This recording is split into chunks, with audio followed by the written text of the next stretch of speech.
Oh, it's the best attack cantrip at 1 now. No, really.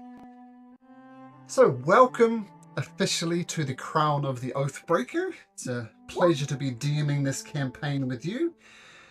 And as you all know, the monies from this goes towards the schools that my wife and I helped coordinated, both in Uganda and Nepal. And both schools are going great. Overall, we've got about 100 students combined against both schools. Uh, we only employ females as well because they're underrepresented, and especially in developing countries. And we have wonderful staff and wonderful students, and all the monies we collect from this go directly to them.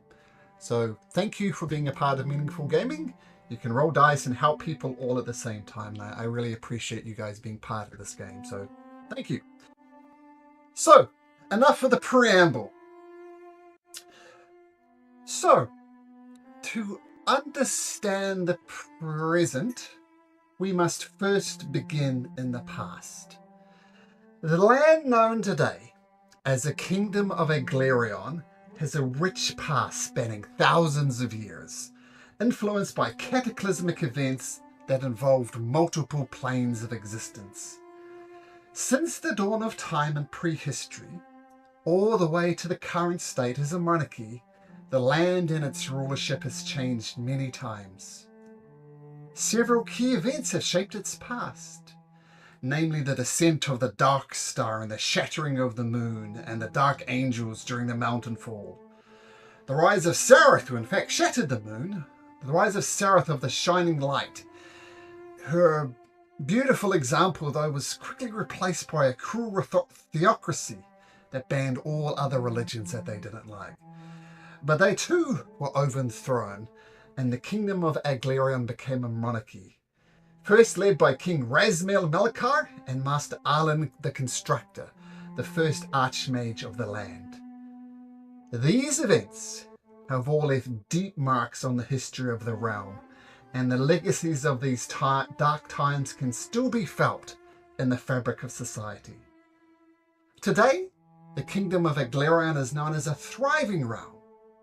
Times of plenty and an open-minded philosophy has resulted in a level of tolerance for beings of all types rarely encountered in other settings. The kingdom is rich, the armies are strong and well equipped, and the rule of law is paramount under a popular king.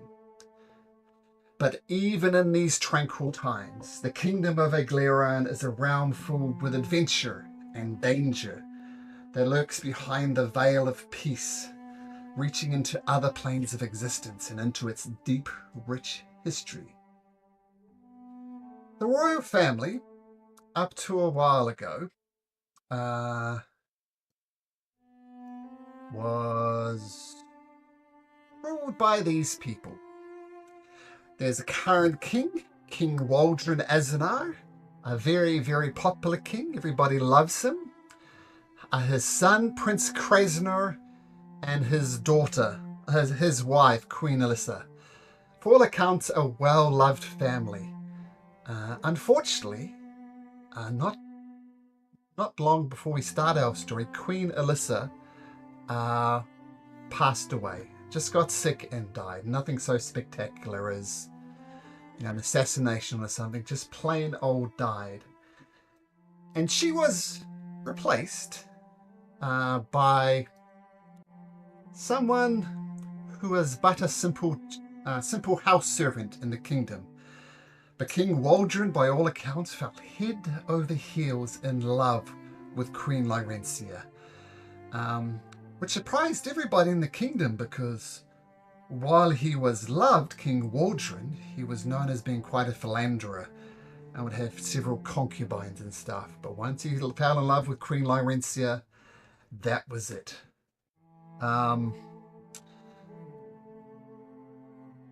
They had... And that is where our story is going to begin. About 20-ish years ago,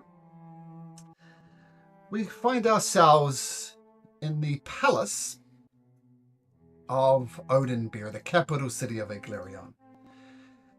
So this is Oathbreaker, and just as a quick note, if you hover over any of the numbers, you'll see what the place is.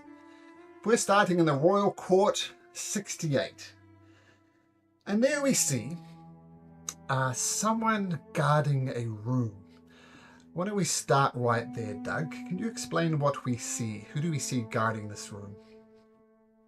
See a fairly tall red tiefling, very long, prominent black hair, long red horns that curl back almost like a billy goat. He has scale mail armor on, a shiny spear, and a shield. Someone comes up to you, a well-respected figure in the court, Lord Signmonder. Lord Signmonder, the head of the King's Guard, personally responsible for the safety of the royal family, well-respected line, the Monder clan. And he comes up. Astra, you're up on duty. Lass? Lad? Lad. Lad, you're up on duty, lad. Things have been quiet, but I'm going to need you to stay awake for this last shift. Queen Laurencia is about to lie down, lad. Any questions? You ready? Going to be a long shift. Let's go. All right, he gives you a firm slap on the shoulder.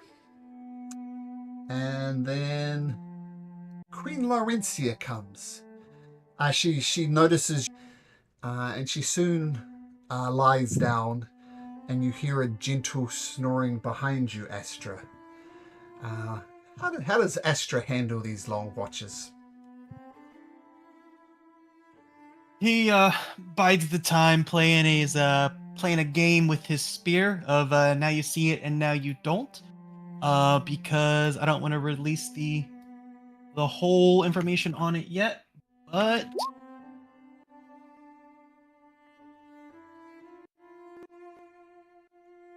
Okay, cool. Okay, so doing tricks, just guards across the world. Their world is 99% boredom and a 1% action of that. But Astra, you're well respected. You're guarding the queen. That is no small thing. Eventually, though, the twirling of your spear, making it disappear, reappear, suddenly becomes very, very wearisome. Unnaturally wearisome, even. And without you knowing, you collapse to the floor in a deep, deep sleep.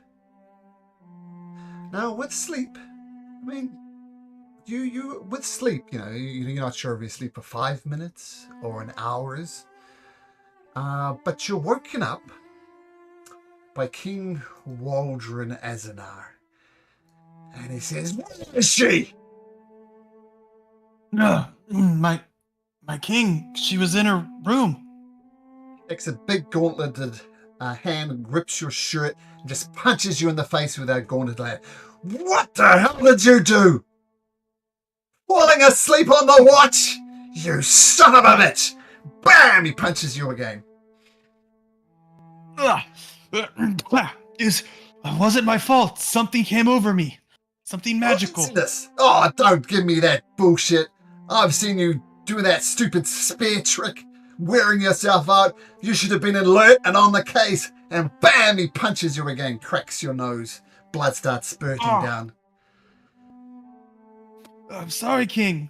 What happened? Just then, Lord Signmonder comes in. And she's not here. My king, I've searched the whole palace. This son of a bitch, I trusted him. He was well respected and he fell asleep in his post. The queen has been kidnapped. She's gone. Son of a bitch. And he punches you once again and you collapse to the floor. And as you're losing consciousness, you hear the voices of Prince Krasnar, King Waldron, Lord Signmondo, all galloping on their horses and disappearing off into the distance, along with some priests, some holy people, a magic user, and off they dash, presumably to rescue Queen Laurencia. When you finally awake from this beating from King Waldron, and King Waldron is not just a figurehead, he's no, what's his name from King Game of Thrones? The white, yellow head one? King Godfrey? Jodfrey. Joffrey. Joffrey. Joffrey. Yeah. He's a king that actually will fight on the front lines of battle. So he's no pushover, and he's literally racing off on his horse to save the queen. There's a king's game, and he always wins the Battle of the Champions. It's considered widely to be the finest swordsman. But you wake up in an alleyway, somewhere away from the royal palace. Your royal armor has been stripped, and you're bruised, and you're beaten, and you're lying on the street. What does Astra do, Doug?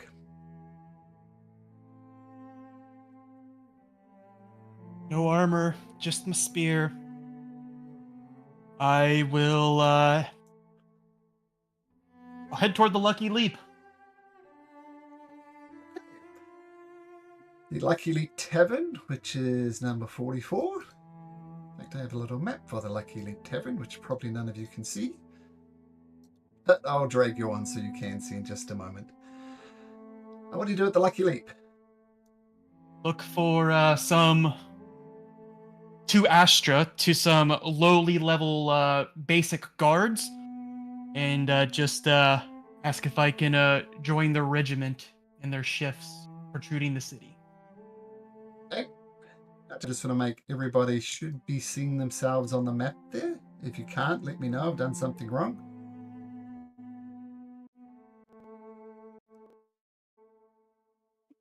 So try just moving around your tokens. I can't see anything. Yep, same. Everything's I don't even see my token. Okay. Same.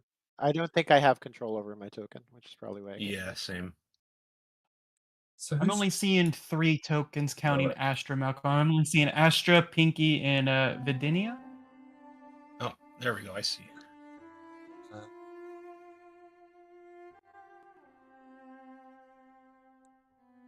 Should be right now. Nope. All back to me. Oh, there it is. Okay.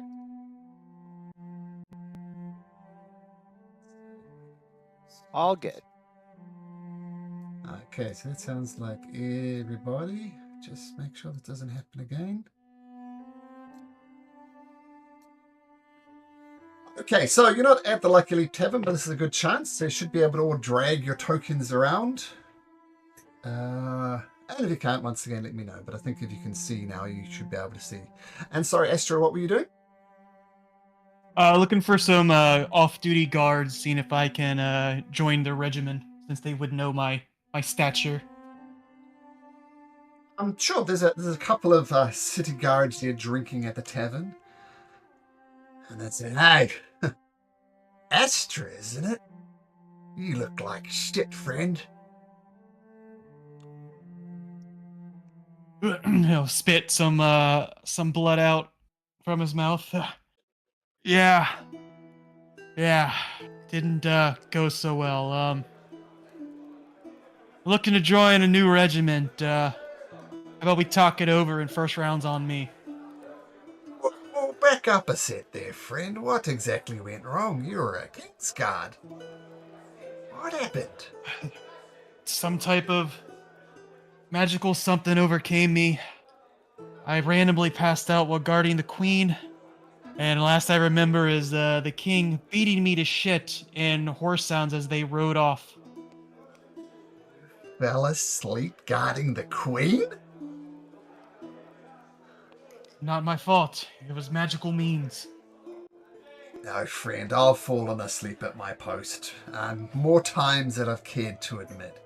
Every time I was just too bloody tired, too bloody bored out of my mind. And I've used the excuse, magical sleep coming off me, you know. Pull the other one, friend. It's got bells on it. Oh, Vidania. Sorry, you can't see as well. Sorry, didn't see that. Just a sec.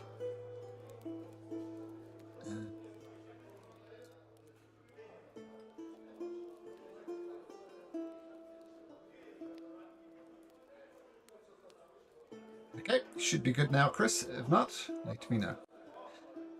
Okay, Yep, you're good. you good? Yep, thank you. Okay, cool.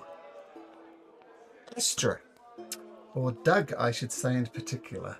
This is the critical moment in every campaign. This is going to be the first roll of the game, and this is going to set up the future success or failure of your guys' quest to save the world. So, Astra, make me a persuasion check to persuade these guards that you are magically put to sleep. No pressure, Doug. Anyway, I can use intimidate. No, I look like shit. I can't intimidate him right now. Okay. Oh, 17 on the Nice. dice. Pretty good. The world is saved. Everything else now is just fluff. All right, friend. If you buy us a drink, then sure you can come guard with us. I'll buy them 3 rounds. Sure, I'll say that's a gold piece worth of rounds. That's plenty enough for the swill. All right. So the guards welcome you in, and you start patrolling, just doing the mundane jobs like patrolling the city, breaking up bar fights, all the simple ways of keeping law and order in the city. There is an order of lawgivers called the Red Cloaks, who deal with the more serious crimes like murders, anything that has some punitive things with it, not just a simple bar fight. So the Red Cloaks are both the policeman and the judge. They can pass sentences, and they're well respected. They study the law, they know it backwards, and they're well respected. But you guys, not so much. As you start accumulating coin, do you look for a place to stay, or how are you going to survive in the city? You used to stay in the barracks, but you're not welcome there anymore. I would like to go to my old friend Cassius the Helpful. Sure.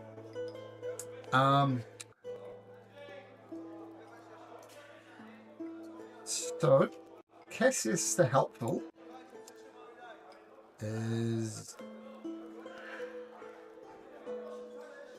this gentleman here, and you meet him in his own meeting place, which is called the Deep Warrens Inn, which is 95 here on the map. And the Deep Warrens Inn is it's not the flashiest of inns. It's a step down from the Luckily Tavern. You immediately bump into almost a bouncer of the place, a lizard folk called Brack. We have 2 rules here, friend. No trouble, no gambling. You get as drunk as you like, but as soon as you get out of hand, it'll be straight in the River Nenoch with you. Deal. I'm here to see my old friend. The proprietor comes out, a gentleman called Chauffeur or the Vengeful. Despite his name, he's a very pleasant demeanor. Oh, look, I'm sorry. Please come into the Deep Warrens. We're trying to drum up business. But what my friend Brack said is absolutely true. No trouble, please. Let's just say we'll all have a bit of a checkered past, and we're just trying to make the best of it. Just an honest living. So no trouble, please. Again, I'm just here to meet my friend. You see Cassius the Helpful lounging in a darkened corner of the bar, and he kind of waves you over. I'll grab 2 drinks, so I'm not showing up empty-handed, and walk over to him and sit down. Sure.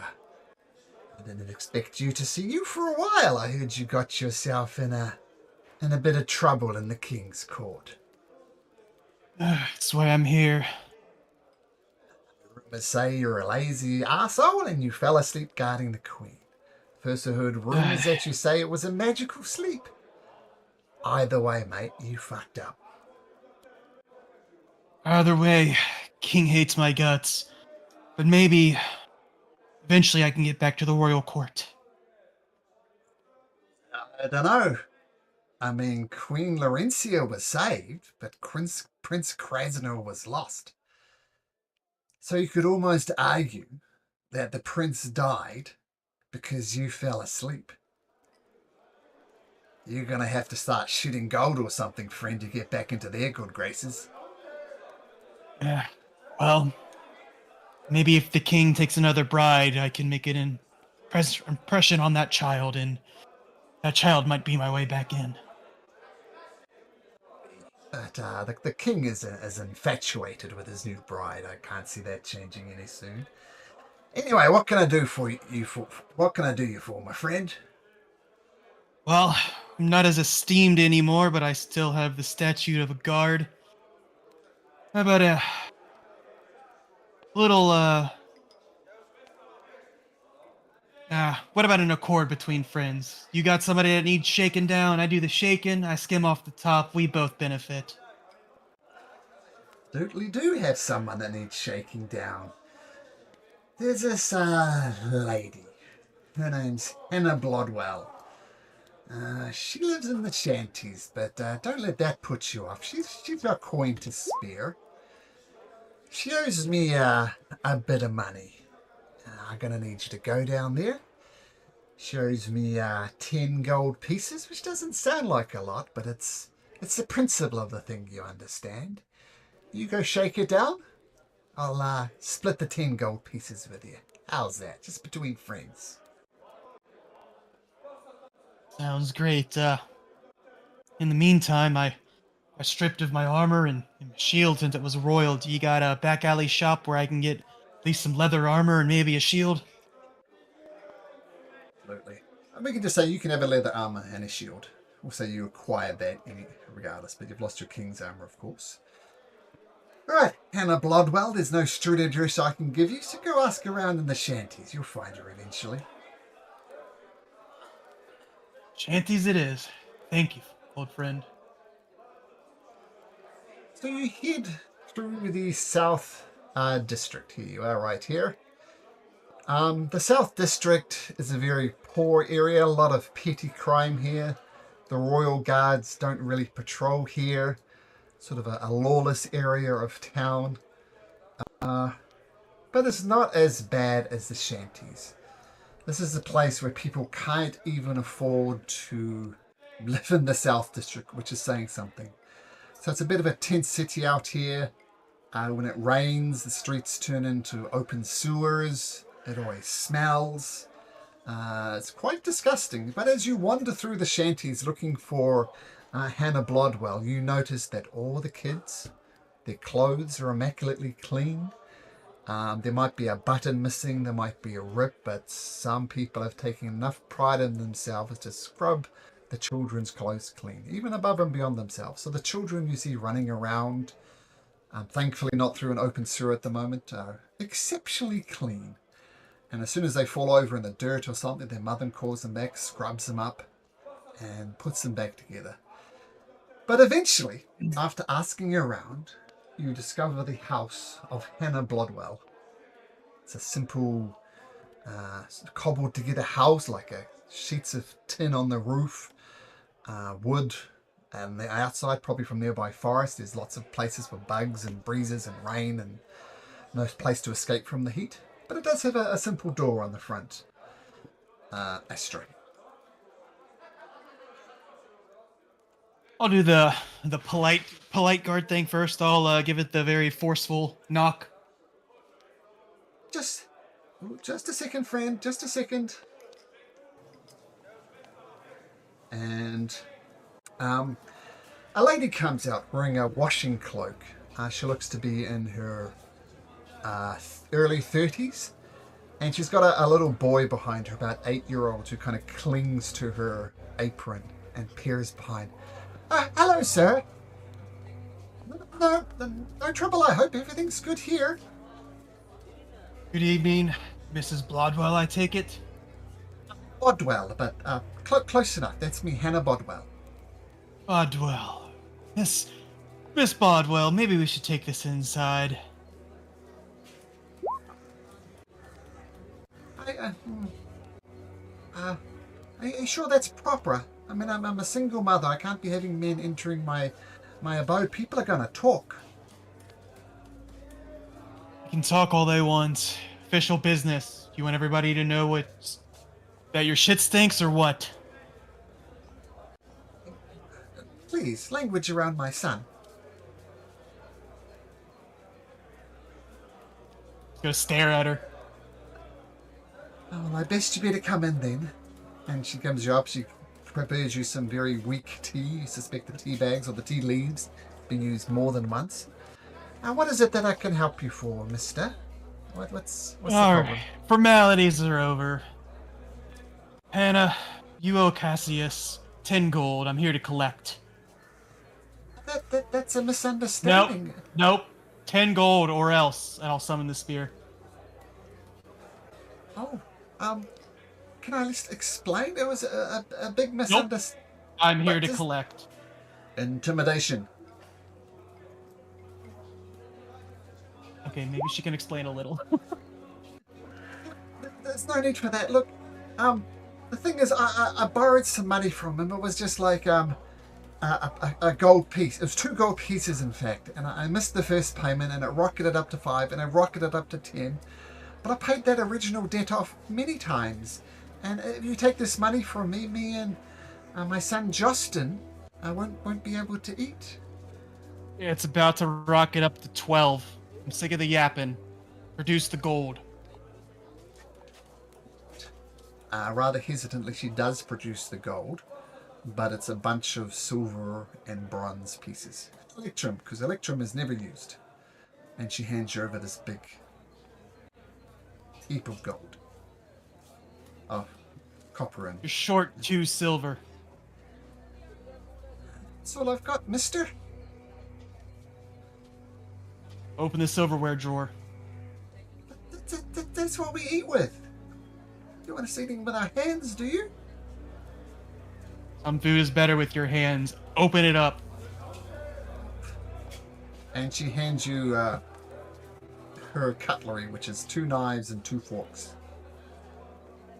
Silver. I think this will do for now.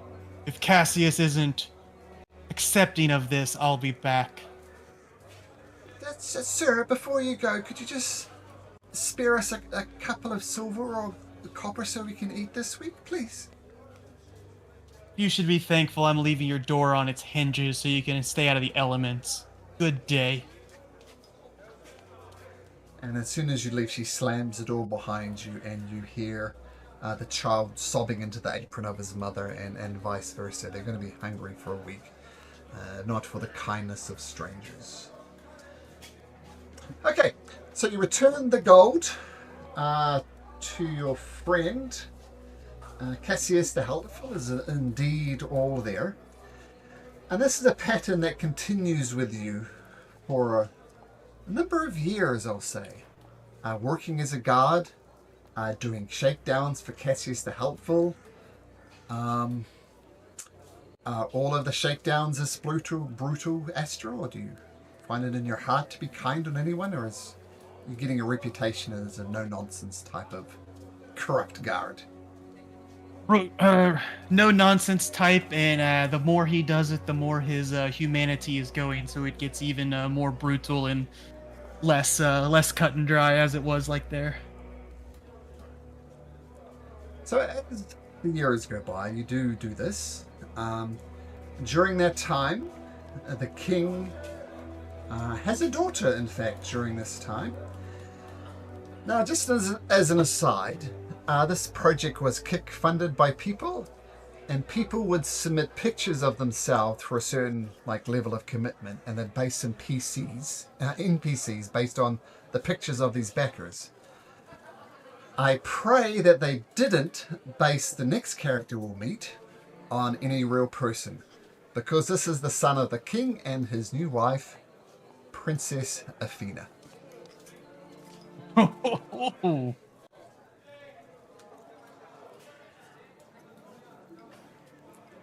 So, eventually, Cassius the Helpful says to you, Astra, all right, one more job. There's a bunch of new arrivals in town. They're going to go on our Word Splashes tour.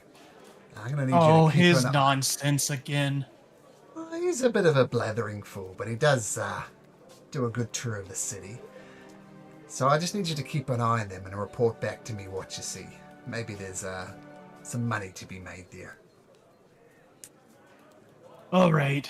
I think I can deal with old World Splasher one more time. And as we finished meeting Astra, we're now going to turn to someone currently known as Grom Thundercloud. Tell me, what does Grom Thundercloud look like? Is this happening way before? Oh, this is happening about 10 years before the... as I've said to everybody, you're going to meet up on Word Splash's tour. That's how you're all going to meet up as a group. Okay. This is about 10 years before that. Okay. So you see a young Goliath, fairly young Goliath. He was wearing heavy armor, but kind of patched up. You can see that it was not really assembled as one piece. It's was gathered. It's mismatched basically, but it's upkept, nicely oiled and everything. And he's carrying a big sword behind his back. He is kind of grayish color, skin-wise, and has a short, stubby beard. This is what Grom Thundercloud looks like, and we meet Grom Thundercloud on the plains of Eglerion. Over here, and he's approaching the town of Harveston. Do I have my marker? Which is down over here. So, Grom Thundercloud is accompanied by his mother, Maruka, his father, Huck, and his brother, Brom. They're entering to the farming town of Harveston with a cart bringing their crops in for processing at the mills in Harveston, with the vast majority of the crops ending up for the markets of Odenbeer, the capital city.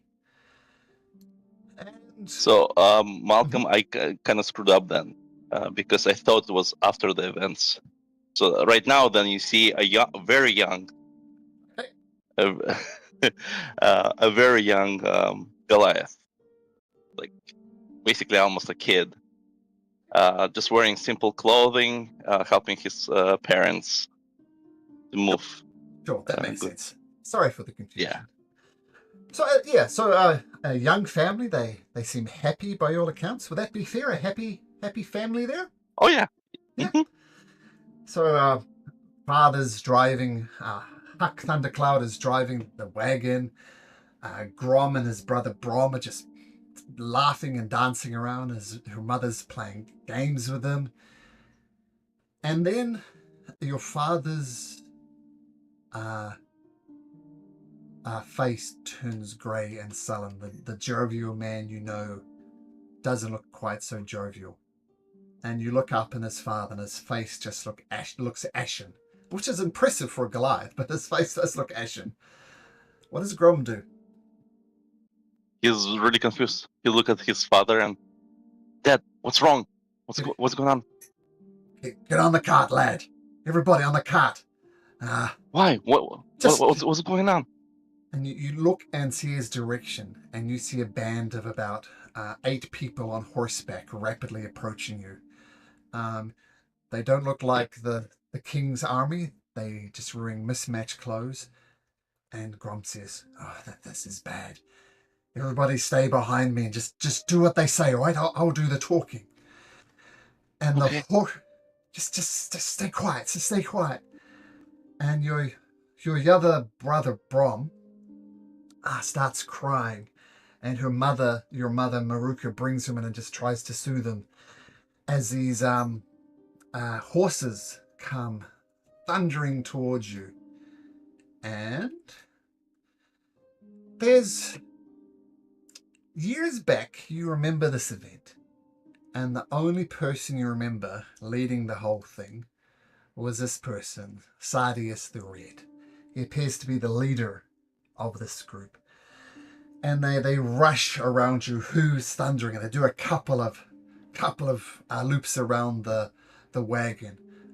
Your brother holding ever closer to your mother.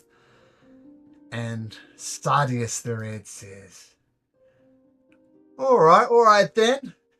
We work for the King's Army. We're here to collect taxes, so give everything you have and there won't be any trouble. Friend, says Grom, we don't have anything, just a few silver pieces. You're welcome to them. And he takes a small coin purse from his side and throws it to Pinky Glide. And he says, that's not good enough. That's not nearly enough to pay the king's taxes. Why don't everybody get off the cart then and we'll have a little discussion, shall we? And Mother Huck says, okay, we don't want any trouble.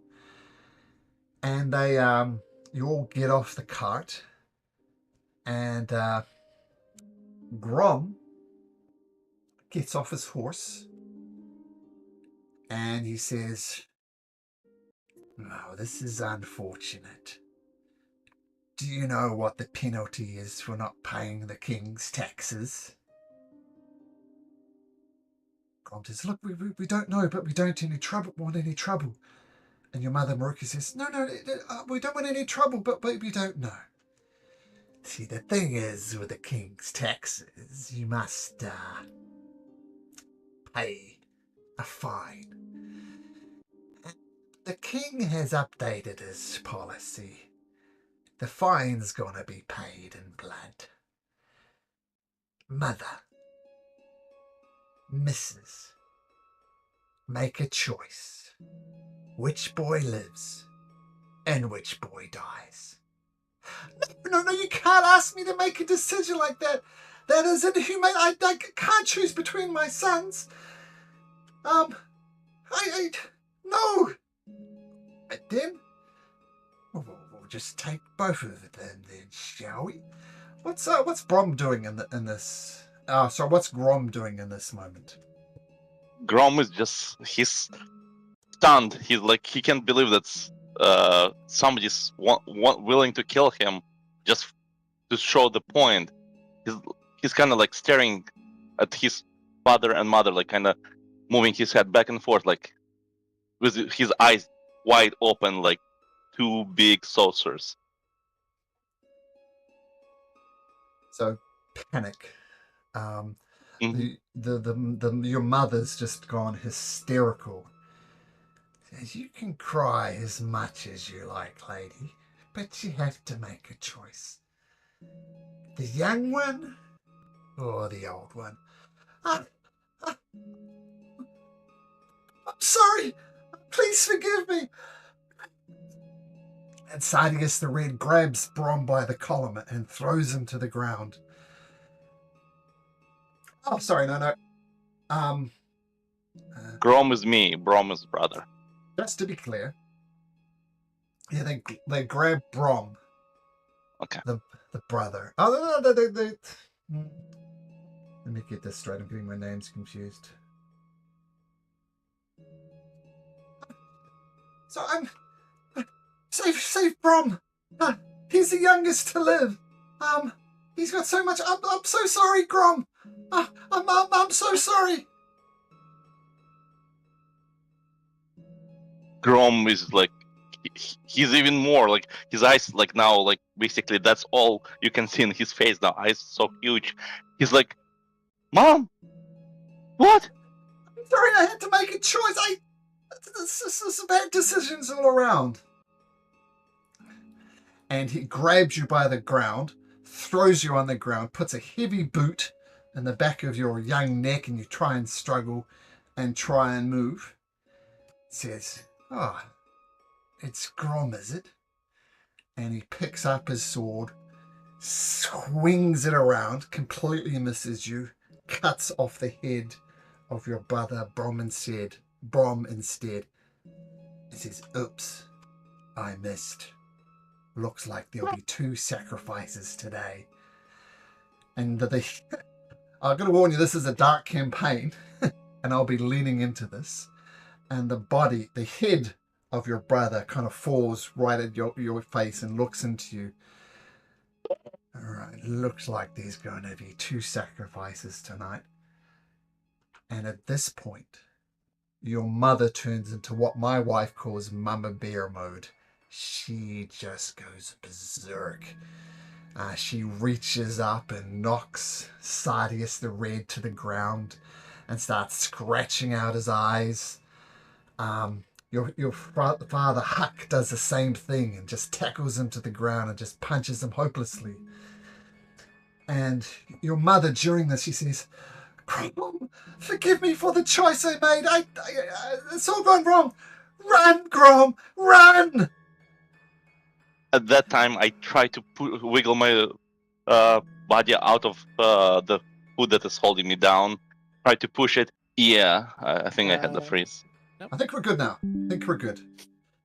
So we'll pick it up. Your parents have tackled Sardius the Red to the ground.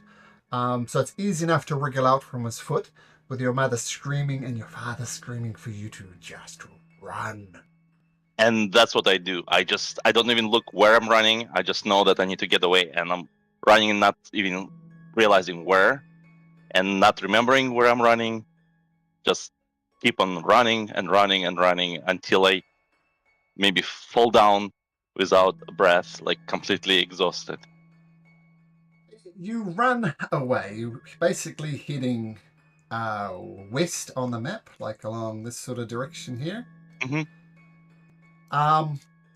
And you hear the laughter of Sardius the Grey and the other bandits they were with. They're plainly not King's Guards. And then you hear hoofbeats coming after you. And as fast as your little legs can run, they do. And by the sheer dumbest luck, you fall to the side of the road, roll down a bank, and end up in a very shallow puddle ditch, yes. And you hear the thundering of the hooves continuing on. It seems for now, at least, despite the horrific events that just happened, you are safe. What do you do? I just I lay down and like not making a peep, trying to, all scared, not knowing where my parents are, being by myself, and knowing that there's somebody who wants to kill me. And I just sit until maybe, I don't know what time it was, but maybe like until it starts getting darker. Just thinking that maybe under cover dark I can get back to either our home or somewhere else who can protect me.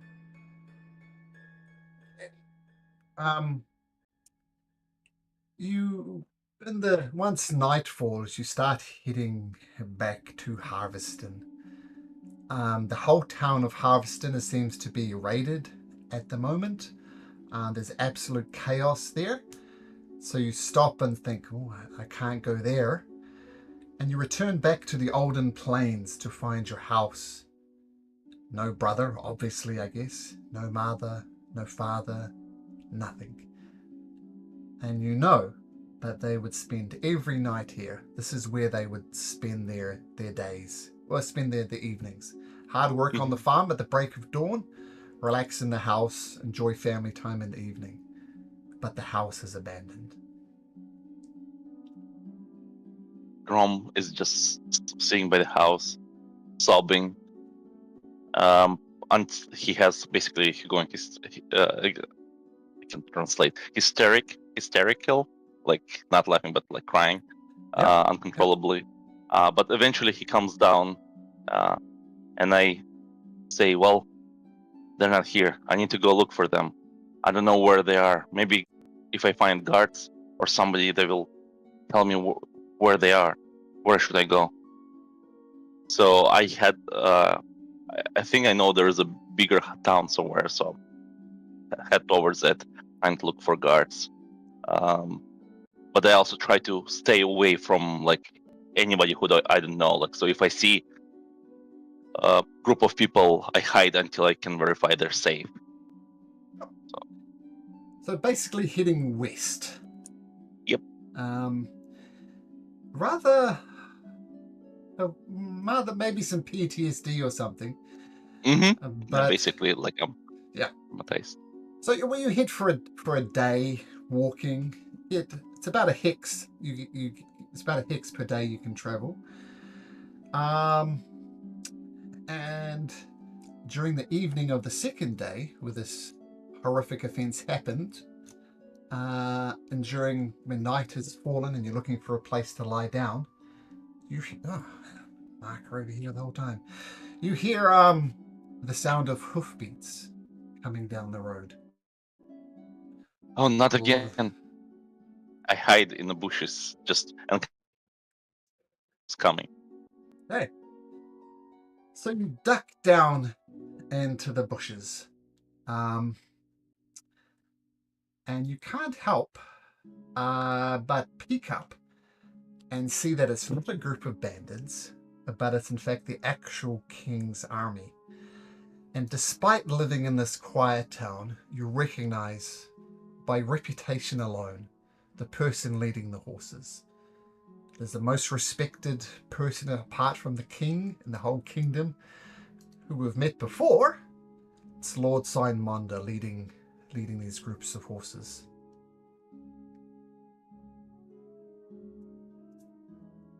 Lord Sign! Lord! I wave. Help! We need help! He pulls up his mount, Miss Ivory, and says, "Lad! Whoa, what's going on, lad? Shouldn't be out here all alone." We got attacked by my parents. I don't know where they are. My brother got killed. They cut his head off right in front of me, and the town is all pillaged. We need help. Please find my parents. Look, lad, I can't promise you will find your parents. Well, you are a lord. You can do anything. I can't do magic, lad. I'm sorry. Tell you what, we've actually come from Harveston. The place is under control now. Tell you what, come with me, lad. And he brings you up onto his horse, Miss Ivory, and trots back to your home. If there's anything you wish to get, lad, I suggest you get it now.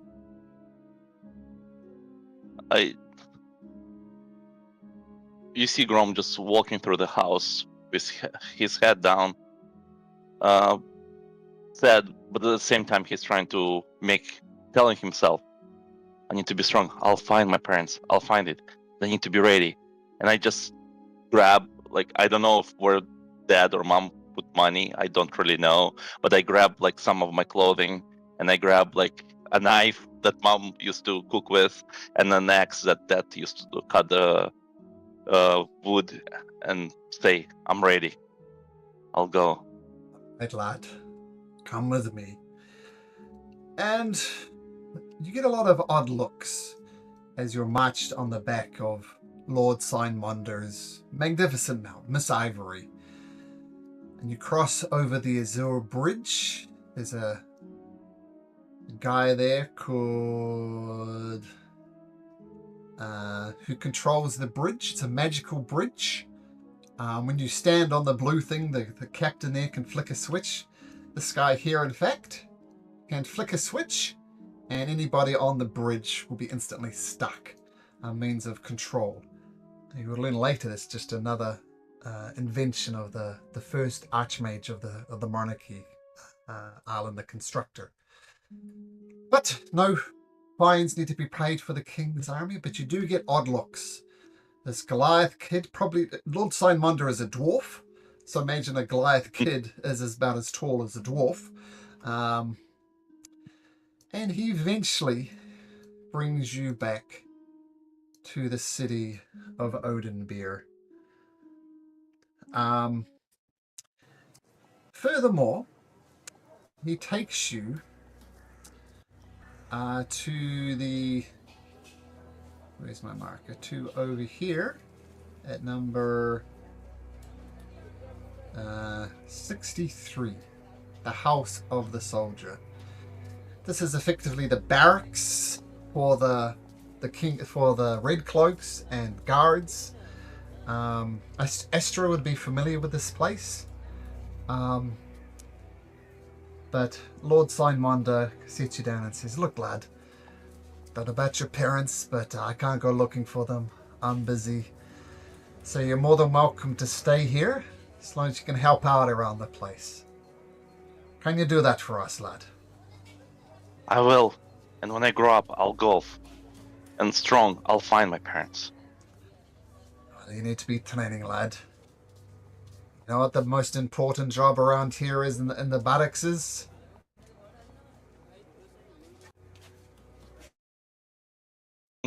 Cleaning? I can do anything. Latrine and the bedpans. Get to it, lad. Yes, my lord. That is your life for the next wee while.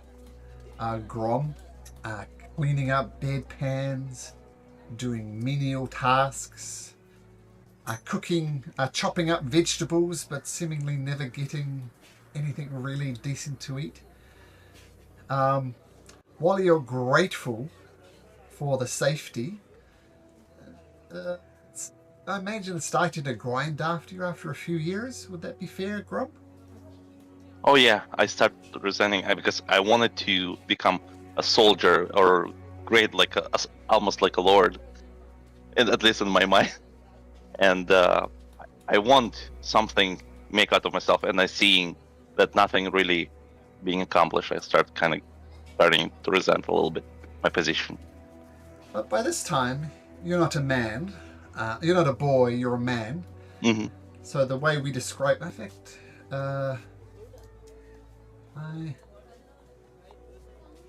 I have shown this before.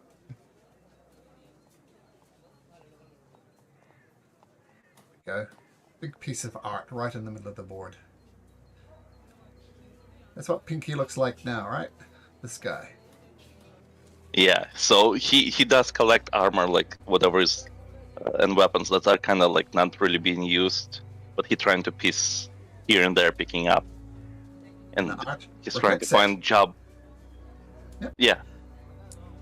Just because I forgot before, here's a more bigger picture of Estra.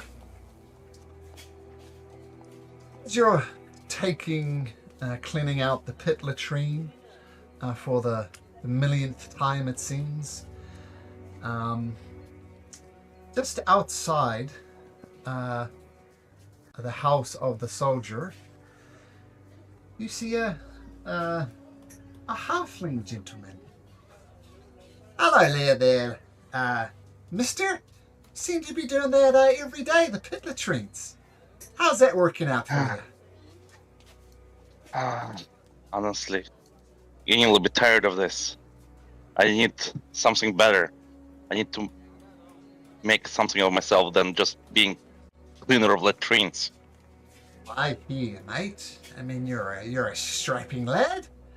You could break most people in half just by looking at them. I got a bit of a opportunity for you if you're interested. Now I gotta say, well, just hold up a second. This is a chance to make you some serious money. But while it's not strictly legal, it could be worth quite a bit of money to you. And let's look facts. What has the law done to you? It's done nothing for you. You just clean up the shit after them. Time to branch out. You're not a kid anymore, you're a man. Start acting like it. So what do you want me to do? I ain't asking you to do nothing, mister. But I'm gonna ask you to go seek out my old friend Wynn. Just her first name will do you. And she's over here. She's over at the Odds and Ends pawn shop, which is 88 on the map, which I can't find.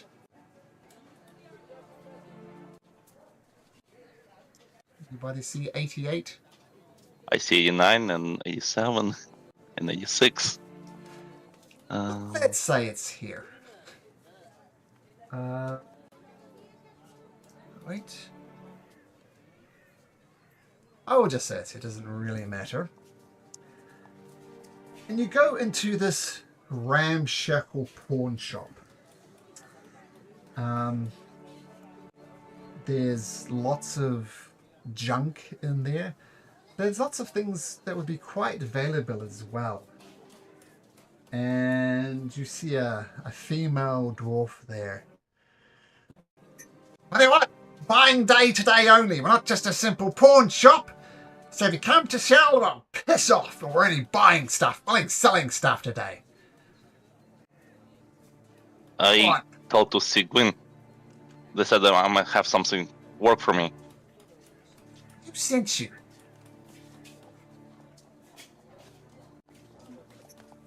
A halfling, the short guy. He saw me by the barracks. Oh, old Mr. Tibble. He definitely sends business my way. Tibble. Tibble was his name. Yeah, I didn't say that, but his name is indeed Tibble. Gun says you look like a guard or a soldier or something. Surely you want to keep your sparkling reputation intact, do you not? Well, I wouldn't mind making some coin, but I also want to know what really needs to be done for that. See, this is not so much a question of money, though I will reward you.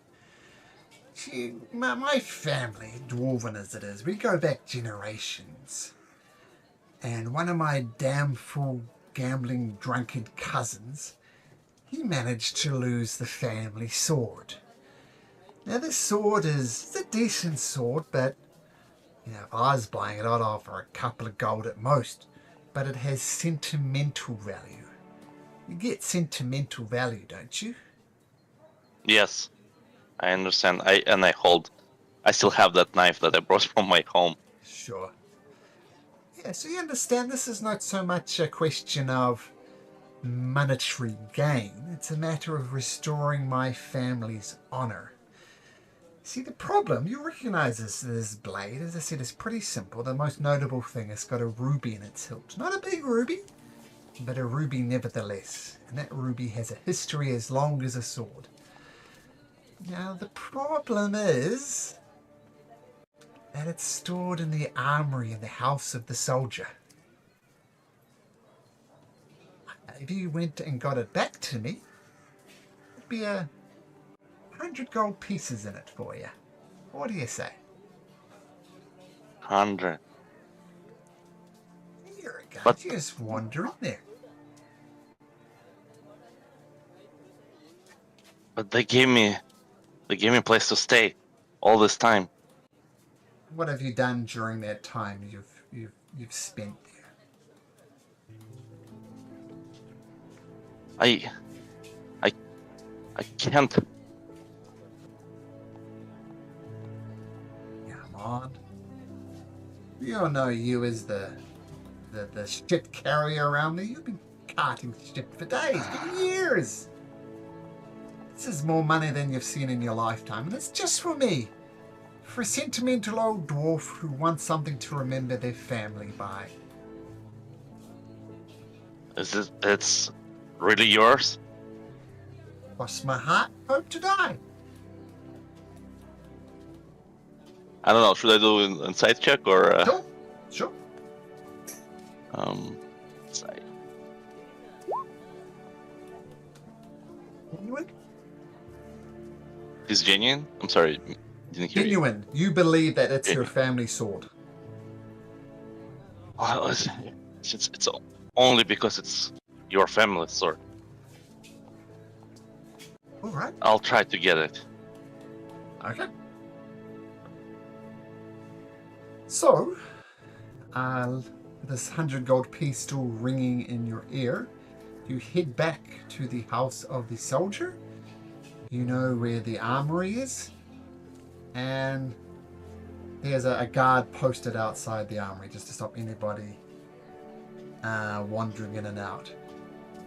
And he says to you, he says, come too early, mate. Haven't filled it up yet. Come back later, all right? Okay. I try to wait until it gets dark. Or until it actually gets filled up.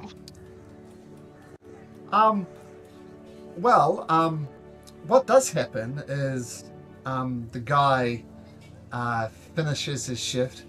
He says, all right, I'll just get the next person. Just wait. The guards are switching. There's no bodyguarding the armory at this moment. I look right, left, nobody there. I try to sneak in, even though Goliath can sneak. It's a giant hulking person. And I try to look for that sword inside the armory. Make me a perception check.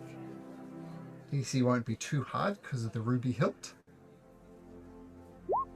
Oh, you spotted pretty quickly. First Natural 20 of 20. the campaign. All right. So you see the ruby hilted sword.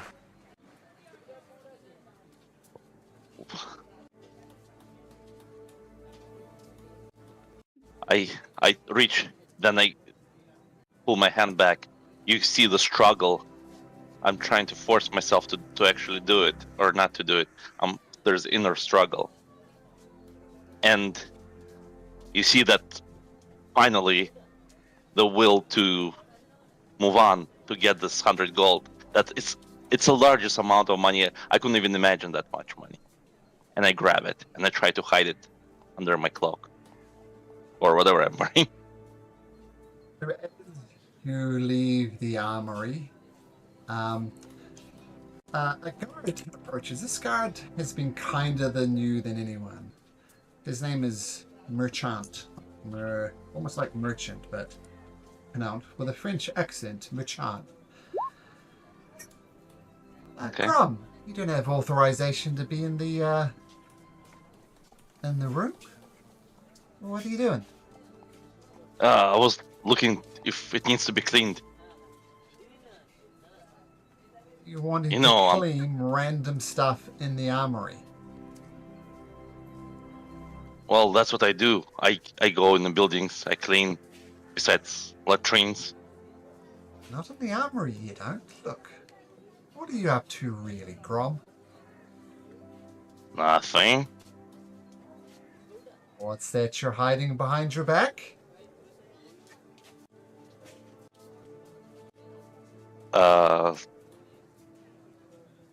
I try to raise one hand and pull it out, and then lean against the wall, trying holding with my shoulder blades.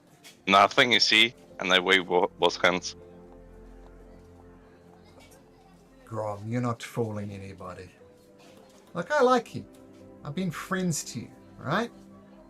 I'm gonna need you to walk away and don't ever let this happen again. You understand me? Yes, Merchant. Get out of here. I head out. I guess I'm handing him the sword, though. So you feel lucky that the kindest person... The people here, the best way that to describe it is indifferent. They don't hate you, but they also don't like you. At least Merchant is somewhat friendly towards you, and you feel fortunate that if you were to get caught, you're caught by him. The next day, you're back onto the street, and Tibble comes up to you, and he says, "Hey, friend, where's that sword?" it didn't work out. Oh, It's a bad idea. oh, that is terrible. I'm sorry to hear that. You're gonna have to tell Gwyn yourself, friend. Well, it just didn't work out. Why do I need to go to Gwyn? I'm just intermediary. I think it's best you explain it yourself, friend. Okay. And I head over there to Gwyn. So you head over to the odds and ends store once again, Mhm. and Gwyn is there. Where's my sword? It didn't work out. It was a bad idea. I understand the mental value. Ah, says Malcolm, freezing again for some reason. Sorry, I'm going to make an adjustment to my Wi-Fi settings. So hopefully this won't happen again. Just give me a sec.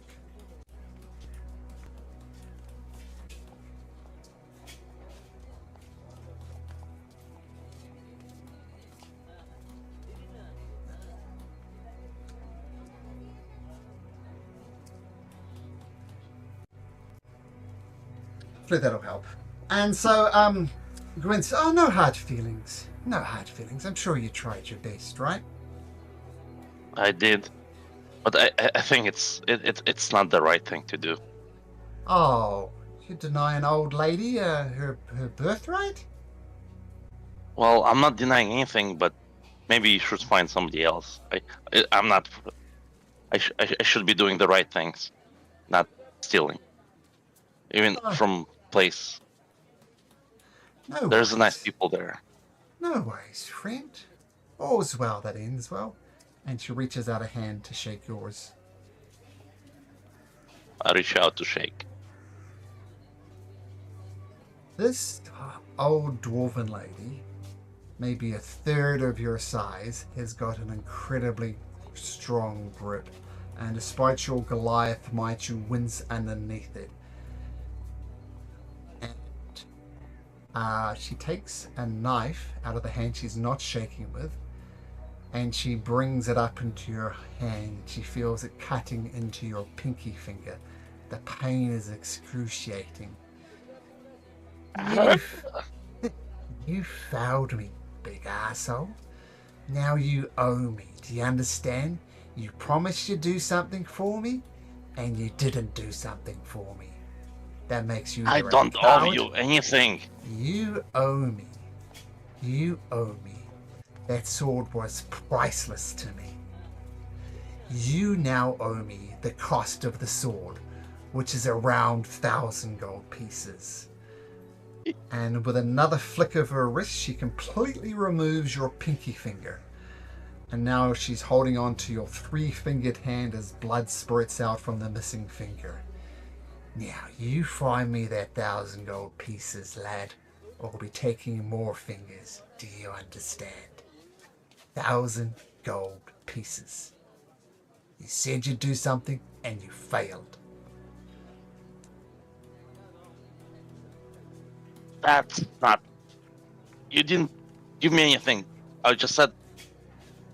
That's not how it's supposed to work. You said you'd do something, and you didn't do it. You owe me 1,000 gold pieces. Now you can bitch and moan and complain about it, but if you don't start earning money soon, well, let's just say I'll be taking more fingers as we go.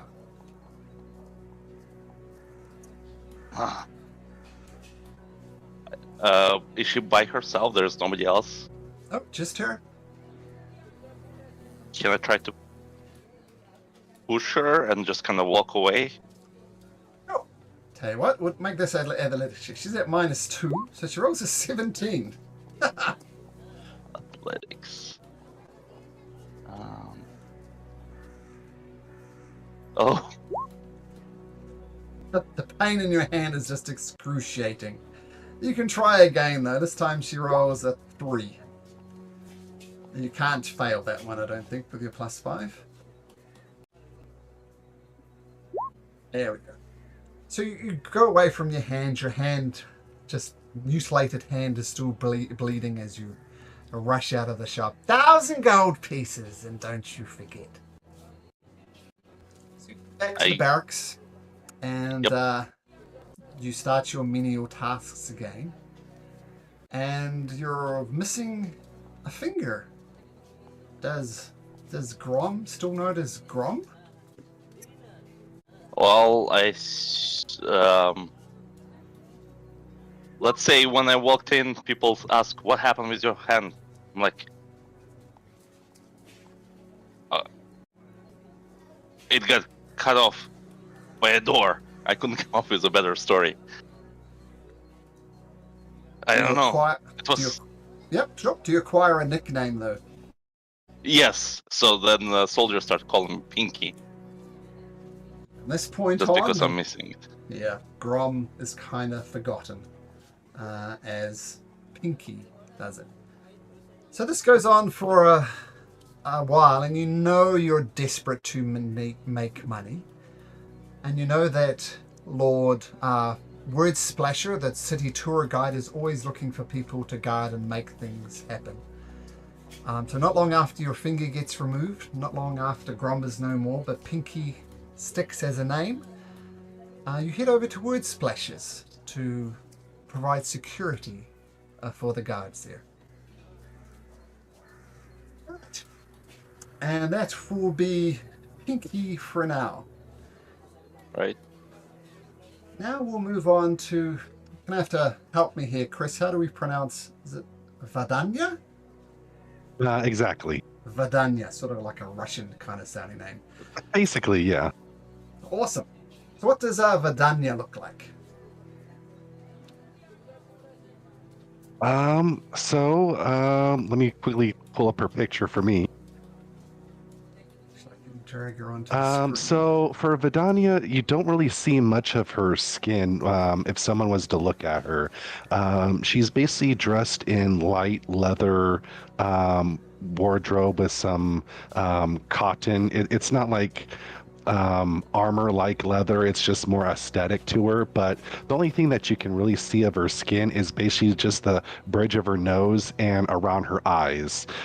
She keeps herself hidden as much as possible, but if you were able to see like her skin, you would see that it was kind of like a palish gray, and her eyes are almost matching that same kind of color. They kind of look like they're very much faded, like there's not really any life in those eyes almost. But she's a very skinny type woman. She carries a long sword on her back with a dagger on her hilt, and yeah, she's normally dressed in black most of the time. Now you're with a drow companion. Sorry, I did have some art for it, but I've got my art confused, my art library. But your old friend and acquaintance, we won't say any more unless you want to reveal stuff about your character, Chris. But you're with a drow friend, Quirai Zalo. And let's say you're meeting at the Lucky Leap Tavern.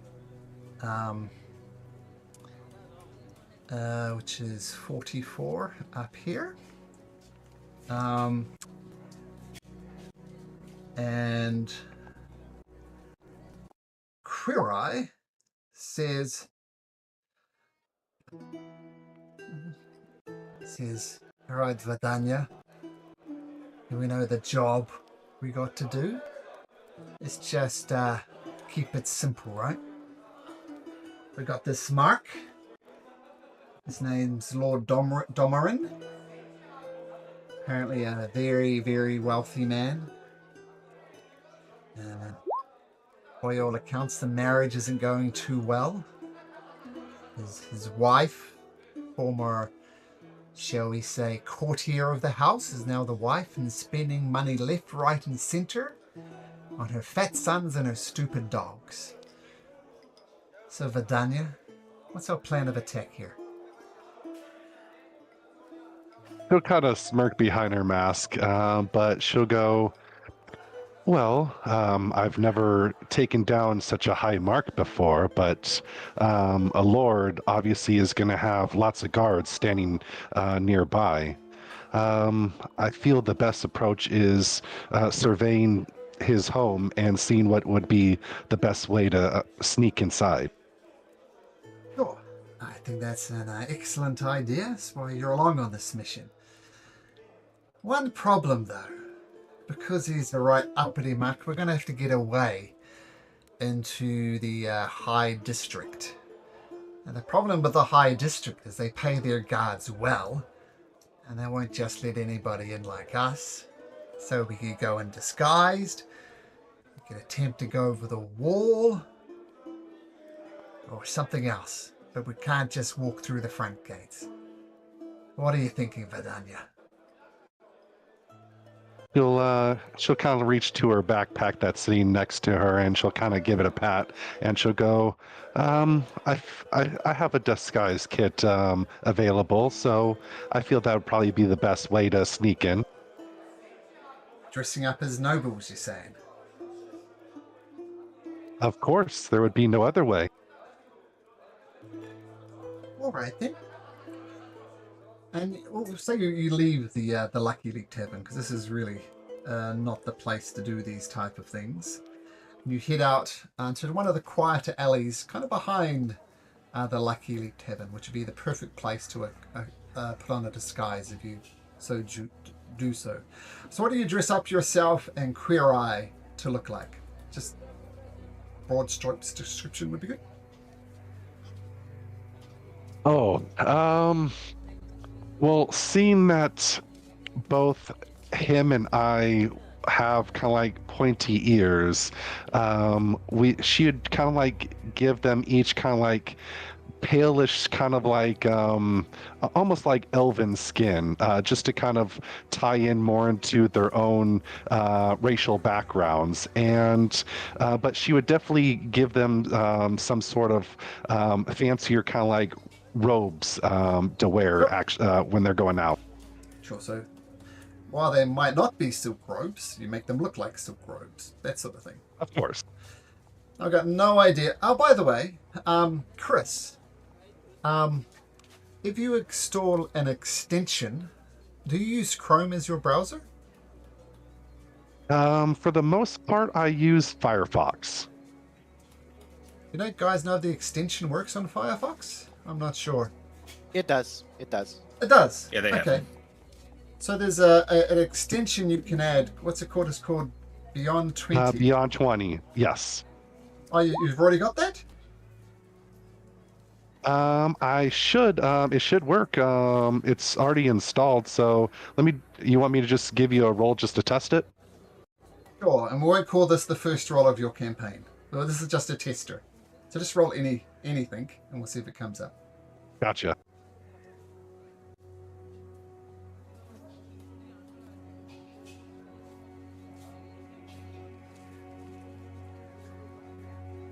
There we go. The only thing, you might want to go to the extension and change the settings to public role. So I see your trial from the dagger, but I'm the only one who sees it. Yeah. So it's just sitting in the extension there somewhere. All right, let me try it one more time. Sure. Once again. I think it had it set to whisper. Ah, there we go. Is Perfect. that better? Yes, but Okay, that's good. not your first roll. So, Yeah. disguise kit. I assume you've got a disguise kit and you're proficient in disguise kit. Yes. So once again, I'm just going to do the rules that I know from 5th edition, and if anybody can, if I get it wrong, just clarify, and we'll go from there. And Yeah, it's basically Xanathar's rules, so you can use like It's deception, isn't it? you can use sleight of hand, I think. Oh yeah, there you go. Yeah, deception. just the convincing line. Okay. So, make a deception roll, Vidania, and you can add your proficiency onto this. So it'll be deception, whatever you roll, +4. And this is your official first roll of the campaign, Chris. So do well. Whoa, pretty good. Gotcha. Pretty good. 18 on the dice. Excellent. This is going to be you guys are going to kick butt in this campaign. Like I say, you dress up in noble clothes. You've been in the city long enough to know the general style and fashion of everything. And you go across Gronkar's chains, another invention of Alan the Constructor, and you enter the royal gates, into the gates. And because you rolled, what's that, a 24 on deception, the guards barely blink an eye. And Domerin Mansion is number 73. And the first thing you notice is all the mansions here are kept in pretty immaculate condition. The only exception would be Gorso Villa over here, which looks abandoned. And there's another one owned by goblins, and it's a very abstract mansion. But this one has been run down a little bit. The gardens could use a bit of pruning. The slight bit of rust on the gate could be cleaned up. And even from outside here, you can hear the yapping of dogs. And yep. Sorry, Malcolm. I just wanted to clarify. I'm not gonna like the deception roll was already really good. But basically, the way Disguise Kit works is the ability to use it is the ability you use for it is charisma, and then if you're proficient, you add your proficiency bonus. Good to know. So we'll keep the roll. Won't retcon, but as I said, I'm going to get rules wrong left, right, and centre. So thanks for clarifying. Yeah. So it's not falling down or anything. It just needs like a good week's worth of hard labour would spruce it up. So that's the first thing you notice, Vidania. What do you do?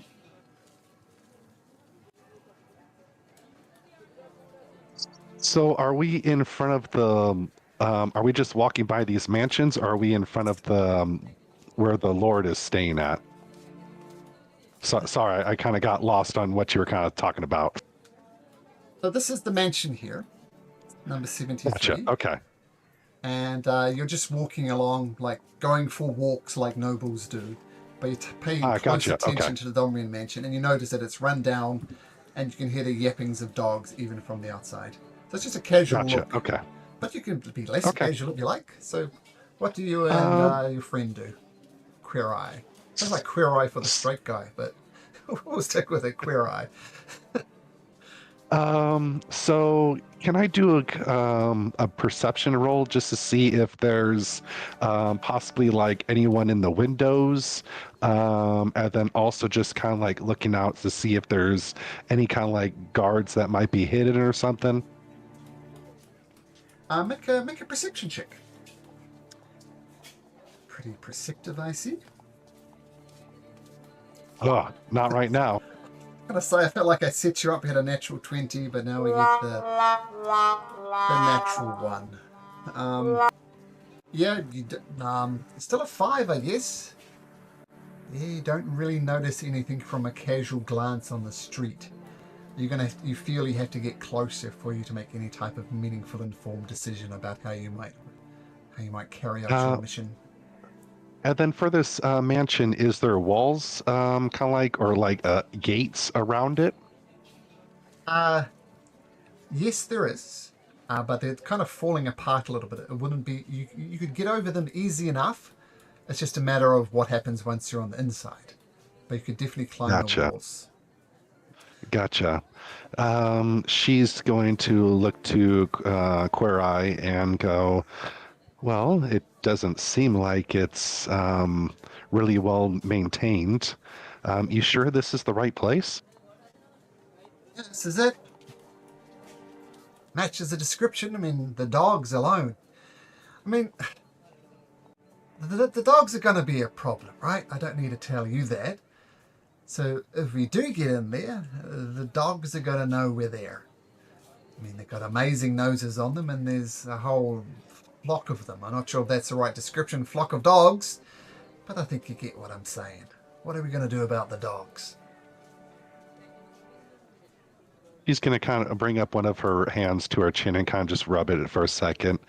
Well, we can see if we can at least lure the dogs over and possibly see if we can befriend them with some rations. That'd be at least a start to see if they are friendly to at least strangers. We can just do it as we're passing by the fence. Well, from what I understand, they're not guard dogs, they're pampered dogs. I can't confirm this is true, but Lady Domrian spends more money on her dogs than anything. So don't think vicious scarred dog. Think overfed poodle. Well, then this plan will definitely work then. She'll kind of like reach into her bag and take out like a small little ration, and she'll kind of like proceed over to the one of the areas of the broken down fence, and she'll kind of like give out just a small little whistle, just enough to see if she can draw out one of the dogs close by to her. As you climb up on top of the wall, and actually make a stealth check if you'd be so kind.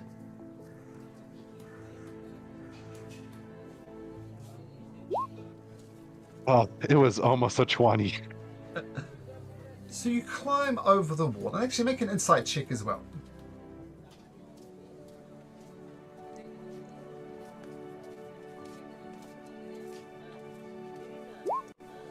Oh man. Starting off strong. He did start off strong with an 18 on the dice, but been a bit downhill since then. So I won't tell you the thing I was thinking about telling you. But you do get over the wall, and Queer Eye kind of scrambles up there over you. And you look for the dogs, and there is no dogs in this overgrown backyard. It's just nothing. And you remember what Queer Eye said about these are very pampered dogs. They're probably inside dogs. But you quietly... I want to see how Queer Eye does on his stealth. Oh my god. We're doing great together. Teamwork. Oh, I'm going to say he gets to the top of the wall and falls down and lands with a thump. Takes 3 points of damage. And he says, sorry about that. I don't know what happened. Brace yourself. We're going to be discovered any second. Just do something. And what do you do, Vidania? She will... well, so is this yard kind of overgrown a little bit? Yep. Worse so than the front yard. It's almost as if they're trying to keep up appearances from the front, but not so much from the back. Gotcha. So I will have her try ducking into a bush if it's nearby. Sure. Queer Eye does the same. And then you hear the footsteps of a guard approaching. And you know from other recon work that the guards here are incredibly well paid. It is by far the safest area to be in Odenbeer because the muckety mucks don't mind paying an exorbitant rate to keep their guards on their toes. But strangely, you hear this one grumbling under his breath. I don't get paid enough to do this. You've got to start paying the wages. I'm getting tired of the cheap-ass lady. Nothing here. And he goes back to the front. So he seemed to not really care terribly much. And Queer Eye says, well, that's curious. They're underpaid. They're not taking they're not going to take a knife to the guts for any price. Maybe we can... She'll kind of like look to him and she'll go, you can't trust one guard just in case if they are doing this for minimum wage. You never know, but you are right. At least this one isn't willing to put up too much of a struggle. So what are we doing, Vidania? Are we doing this now? Or are we just casing the joint? I'm gonna have her kind of like try peeking her head out from the bush just to see if the guard is still nearby, or can I do a quick perception check just to see if she hears anything?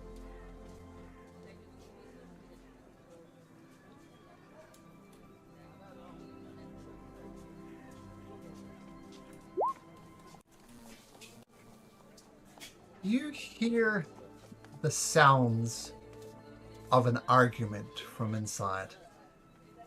You can't quite hear the words, but then at a window on the second level of this mansion, You hear, you see a 20-something-year-old nobleman, incredibly overweight. He's very, very round. Almost you could roll him down a hill. Very, very obese, like morbidly obese. And you hear him say, "No, Mum. No, Mum. If I want a new coat, I'm going to get a new coat. I don't care if you think it's a frivolous expense. I'm going to buy it. So fuck you, Mum." And you hear them shouting back and forth. And he says, "To hell with this. I'm going to get it anyway. And I'm going to say it's on credit, and you can pay the bill, Mom. All right, you do it." And you see this guy climb out the window, kind of climbing down rose bushes. And he gets to the bottom, coming down trellis of rose bushes, and he's puffing and huffing and sweating from this mild exertion of climbing down. And he says, "I'm going to get that coat, Mom. I hate you, Mom. You love those damn poodles more than you love me, Mom. Screw you." And he storms off. So, of looking at, of knowing who they're going after, does this heavyweight man look like the target? No, it's an elderly man. This is, you heard that they have 3 sons, and these are plainly too young. This is not the guy. Gotcha. Okay. You're looking for the father. Gotcha. Okay. She will kind of like duck her head back inside and go, "Well, we have a open window now. I feel like we should be able to sneak inside, but I still think we should take our time and not rush it." Right. So what's the next move? We go up quietly? Do we wait? I mean, at the moment, we'll say it's almost dusk, but not quite. It's not quite nighttime. So is the sky, I guess, looking like it's, I don't know, almost like sunset almost? Yep. Okay. About another all right, hour, it okay. will be dark. Gotcha. Still kind of like think on that and go, well, we don't know if this man is home yet or not, but we should at least investigate. Doesn't seem there's to be a lot of guards, at least in this area. I think we should go now while we have an open window to sneak into. You're leading this, Vidania, but I mean, that guy might come back at any moment. So we risk going early. We risk waiting. So do we go for dark or risk the guy coming back? Both are not options. So do we wait for dark or do we go now with the opportunity, given that he might come back at any moment? What do you think? Well, there still might be guards even at night, but you are right that the darkness would probably help us a little bit more. Let us wait then. So you cramp down in the overgrown bushes at the end and you wait. Does the fat sun come back? I don't know. Why don't you roll me a d6, Vidania, and don't roll a 6.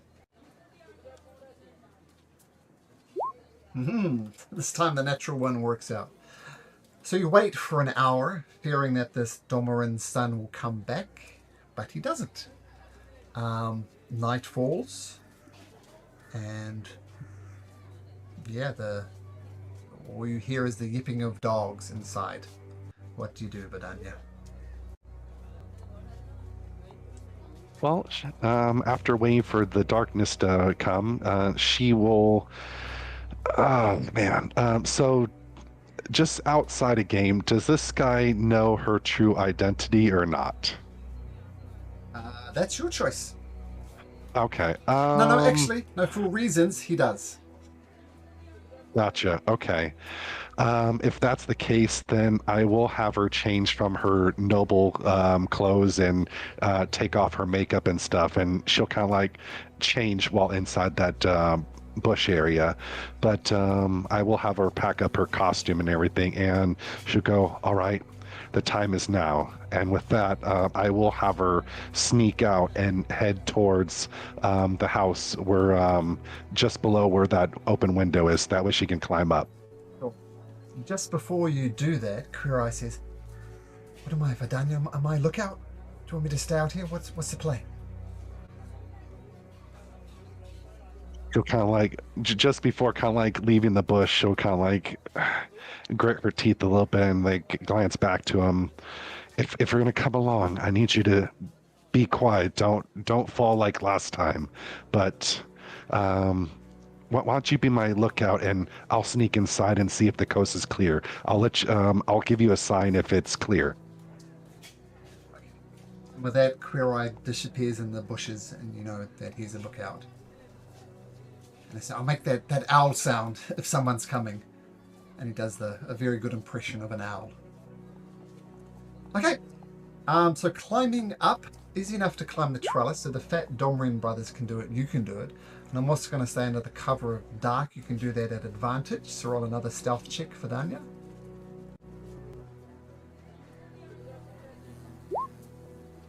$17.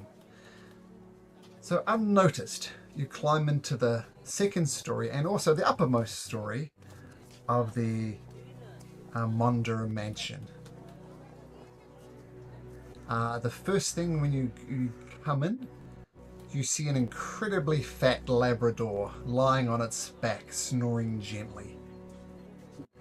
And it appears to be a bedroom, presumably the bedroom of the guy who just left through the window.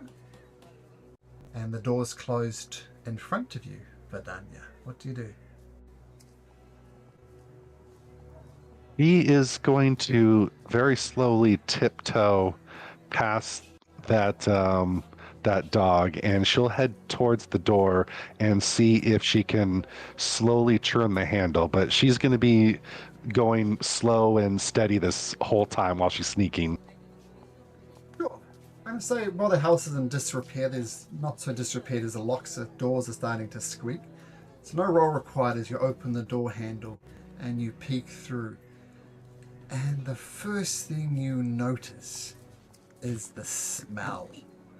Seems these dogs that she has are not terribly well house trained. And there's just dark patches everywhere from them relieving themselves, piles of crap everywhere. It's quite disgusting.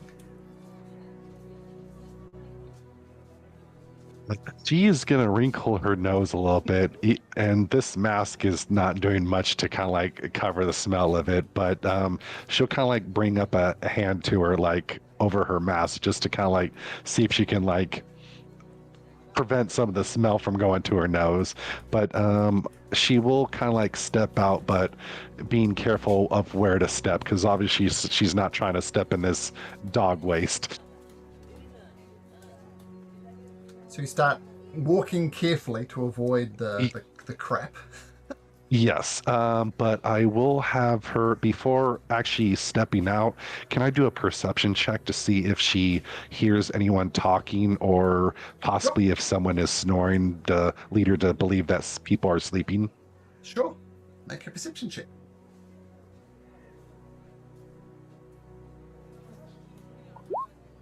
Ah, very good. So you hear two things. You hear Lady Domorin, and you hear her saying like classic dog owner things like, "Who's a good boy? Who's a good boy?" You like scratches under the ears. And you hear lots of dogs barking, especially around her.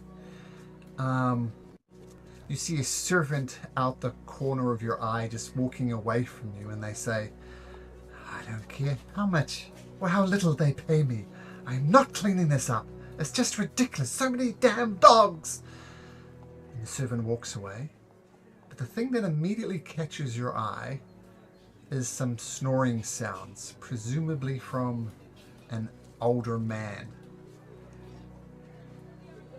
And just as you're trying to decide what to do, you step into the corridor. Two dogs come bounding towards you. I say both poodles. She likes her poodles. and you notice that they notice you, probably with their noses, despite the crap, and they start approaching you. They start barking. What do you do, Vidania? All right. So, is there any open door that she can kind of see that's past them, or an open like hallway area? No open hall. No, there's a hallway. You're in the hallway. Well, that's where the dogs are bounding towards you, and the only door open is the one that you just opened. Everything else is closed. Gotcha. And the snoring is coming from the opposite end of the hallway? Yeah, like it's the dogs, you, then the snoring. That's how it lines up. Gotcha. Okay. All right. So I am going to have her. Man. Okay. I'm going to have her use her blessing, and I'm going to have her teleport past the dogs just to throw them off. Just to throw them off a little bit so they don't see her anymore. And I'm gonna have her try sneaking quickly into that door where she hears the snoring coming from. Okay, so with Misty Step, you bounce. We'll say you can bounce right outside the door, say about 20 feet away, and you're gonna open and go in. Yes, she's gonna quickly open it, not like swing it wide open, but she's gonna kind of like slip in and then quickly close the door, trying to be quiet if she can. Just wide enough for your body to squeeze through, right? Exactly. Okay, make me another stealth check, please. This one won't be at advantage. You hear the dogs kind of chasing after you, barking, and then they continue barreling down the corridor. Well, one of them stops and has a crap. You can hear the sound effects for that before they bound off down the corridor. It seems you have avoided the dogs. And as you look into the room, you see a very large gentleman. No doubt this is Lord Domorin. He's sleeping soundly, snoring, little drool running down the side of his face. What do you do?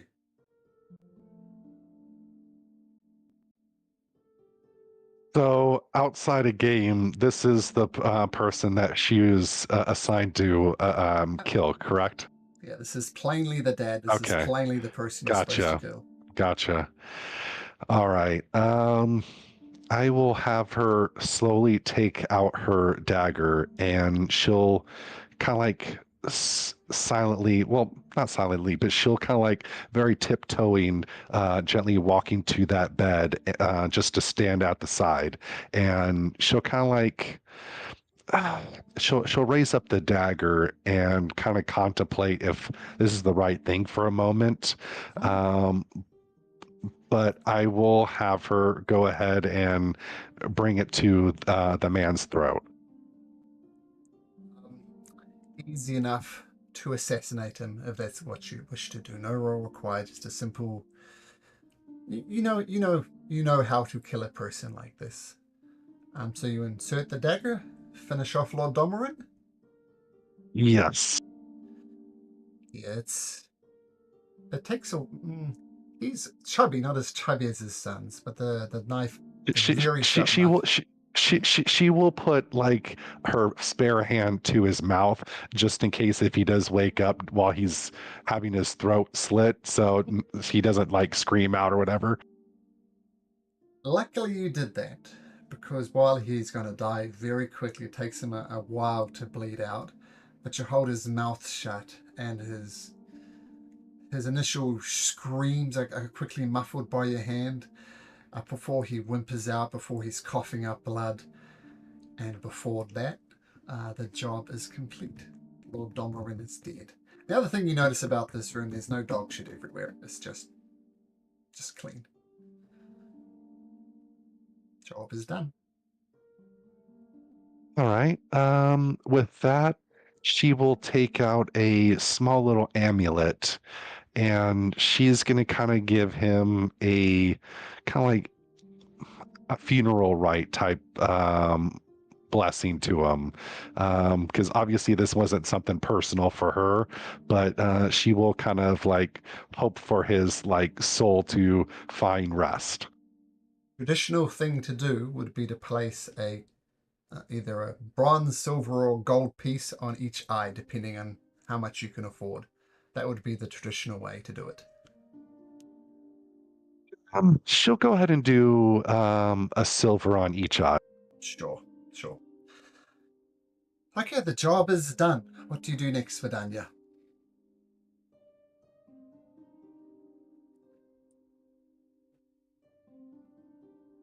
Okay, sorry, just had to do my coin. Okay, so she is going to go ahead and wipe off the blade and on the actual she'll put it on the sheets of his bed and she'll sheath her blade, but she is going to.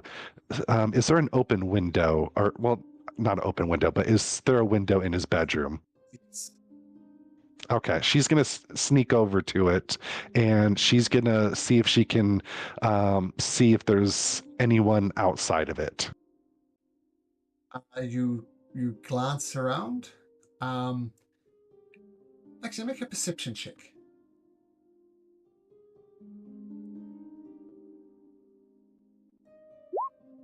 Rolls are getting progressively better. You hear a bit of commotion at the front of the house. You can't make it out, but something's happening at the front of the house. You could exit via this room as well if you'd like to. Want it dangling on the windowsill and dropping down.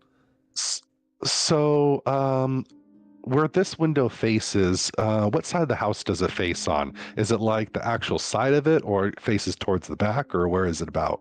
What's the back as well? You'd be falling into the overgrown backyard. Gotcha. So above this window, is there like another floor that goes up? So I'm gonna have her open up the window and kind of peer up just to see how high the roof is from there.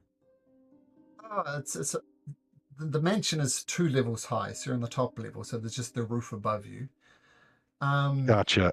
The roof is on a bit of an overhang. It'd be a tricky move to get up. You'd have to like grab onto where the gutters would be and flip yourself up. Not easy, but possible. Um, just from hearing the commotion, she's kind of intrigued to find out what is kind of going on. So I'm gonna go ahead and have her head up onto the roof, just so she can kind of walk across the roof towards the front area to listen in. Okay, that sounds like an acrobatics check to me. You do athletics as well if you like, but I think acrobatics is better. Oh, great. So you do a very cool flippy move. You grab hold of the gutters and land on the roof. And now, it seems, as you peer around on the roof, you notice 2 things. The guards are saying, yeah, we found someone in the backyard.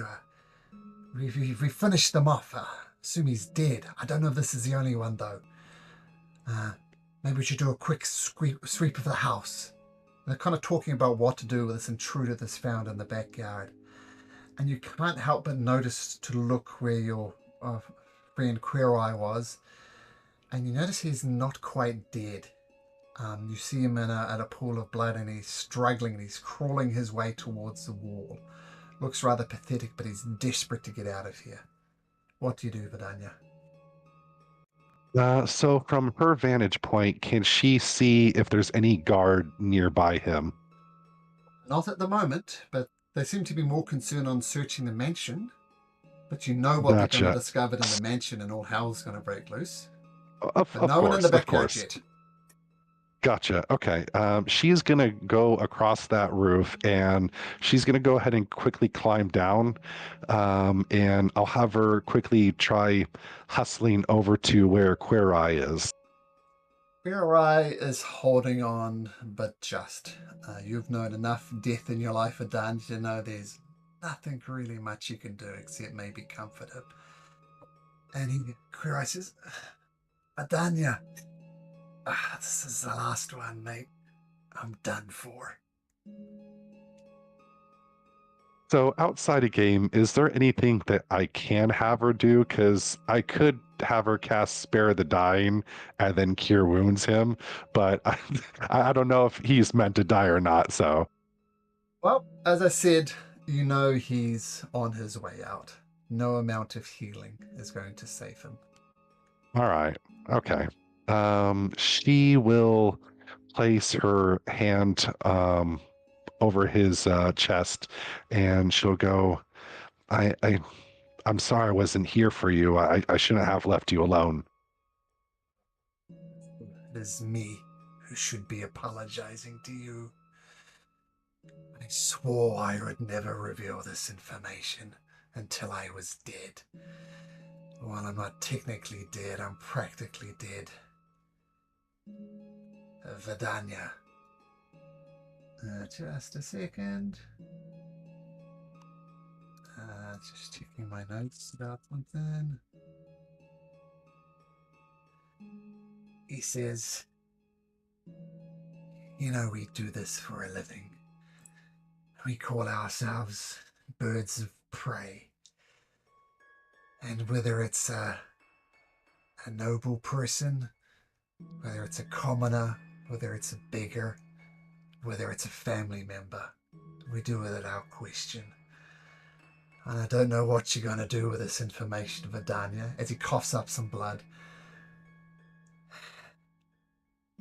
A few years ago, we got the order to kill a couple of people.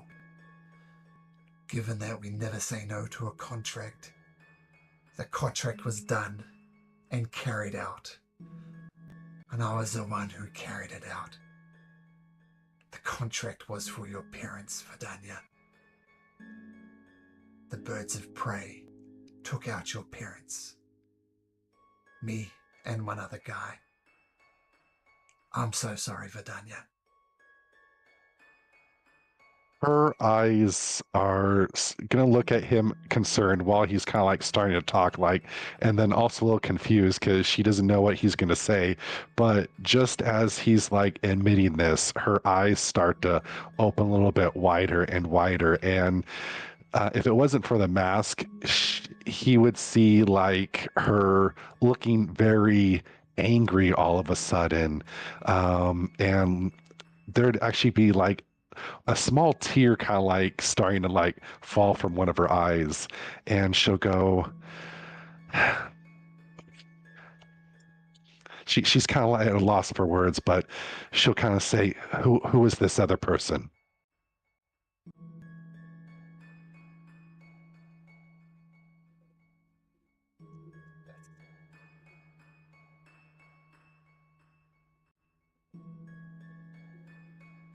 Malcolm? I'm just, It could be any kind of name, doesn't matter. no, I have it here. As a drow, like me. I don't think you've met her. Maybe you should have words with her. Name is Ilhan Vararin. Look, mate. He is gonna. Mhm. Oh, sorry. Go ahead.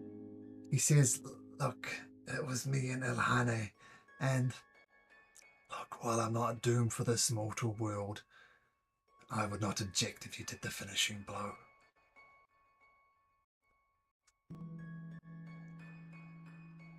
He's gonna take a quick deep breath in, and she's just kind of like, while closing her eyes, she's gonna kind of like ingrain that other name into her mind. But she will kind of like open her eyes, and she'll take out a couple gold coins for this man, and she will take out a dagger as well, and go, "I hope you rest in peace." And that's all she's gonna say for him, because she has nothing else that she wants to say about this man, and she'll go ahead and finish him off. You do, and he almost smiles as you end another life this light. And you place the coins on. What coins would you place? So we're doing gold coins, since this is a little bit bigger for her. Sure. So with that, Queer Eye is no more. You hear commotion from the cellings, from the building. You hear screaming, and you hear not only these guards, but other guards in the area come rushing over. But you slip off the back of the mansion. You find yourself back onto the streets of Oathbreaker, and not really knowing what to do. The group you were personally involved with a long time killed your parents. So imagine that's a lot to process for Vidania. Of course, And yes. I just speed things up a bit because I want to get to the otherwise. And thank you for your patience, those who haven't gone yet. So Vidania, you wander the streets of Oathbreaker, kind of at a loss for what to do next. And yet it's a group forming over here at number 2, to prepare for a local tour of the city. And being a little bit lost, not knowing what to do, you join in on the tour. And as you'll notice, everybody's gradually making their way to the tour, which is where you'll all meet up. But now, we'll move outside of Oathbreaker once again, out onto the plains of Aglarion, and to a town called Gorso, which is right here. Now,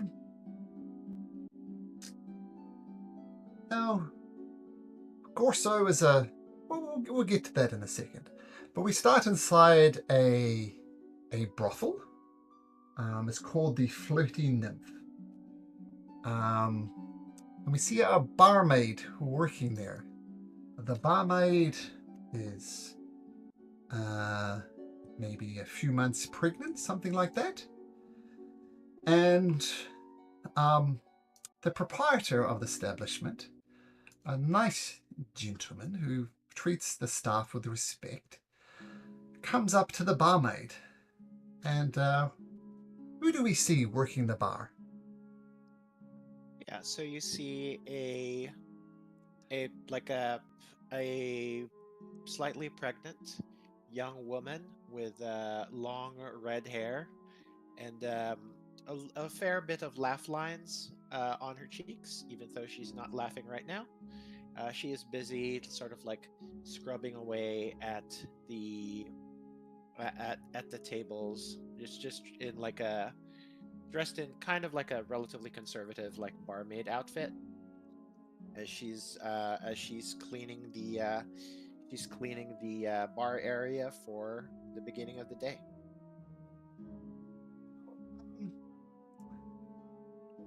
It's interesting. Like, a lot of the brothels have both male and female companions, particularly in Oathbreaker, but this one is strictly female for some reason. Slightly unusual, though not completely unusual. And a casual observer would notice that all of the women, all of the workers there are pregnant in some form or another.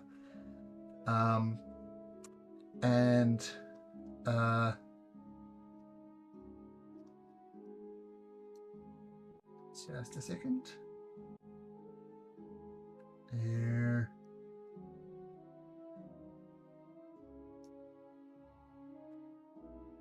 And, Giannis, who has always been kind to you, says, "Oh, Lanessa, this is such troubling for my business. I really wish he wouldn't do the things he did.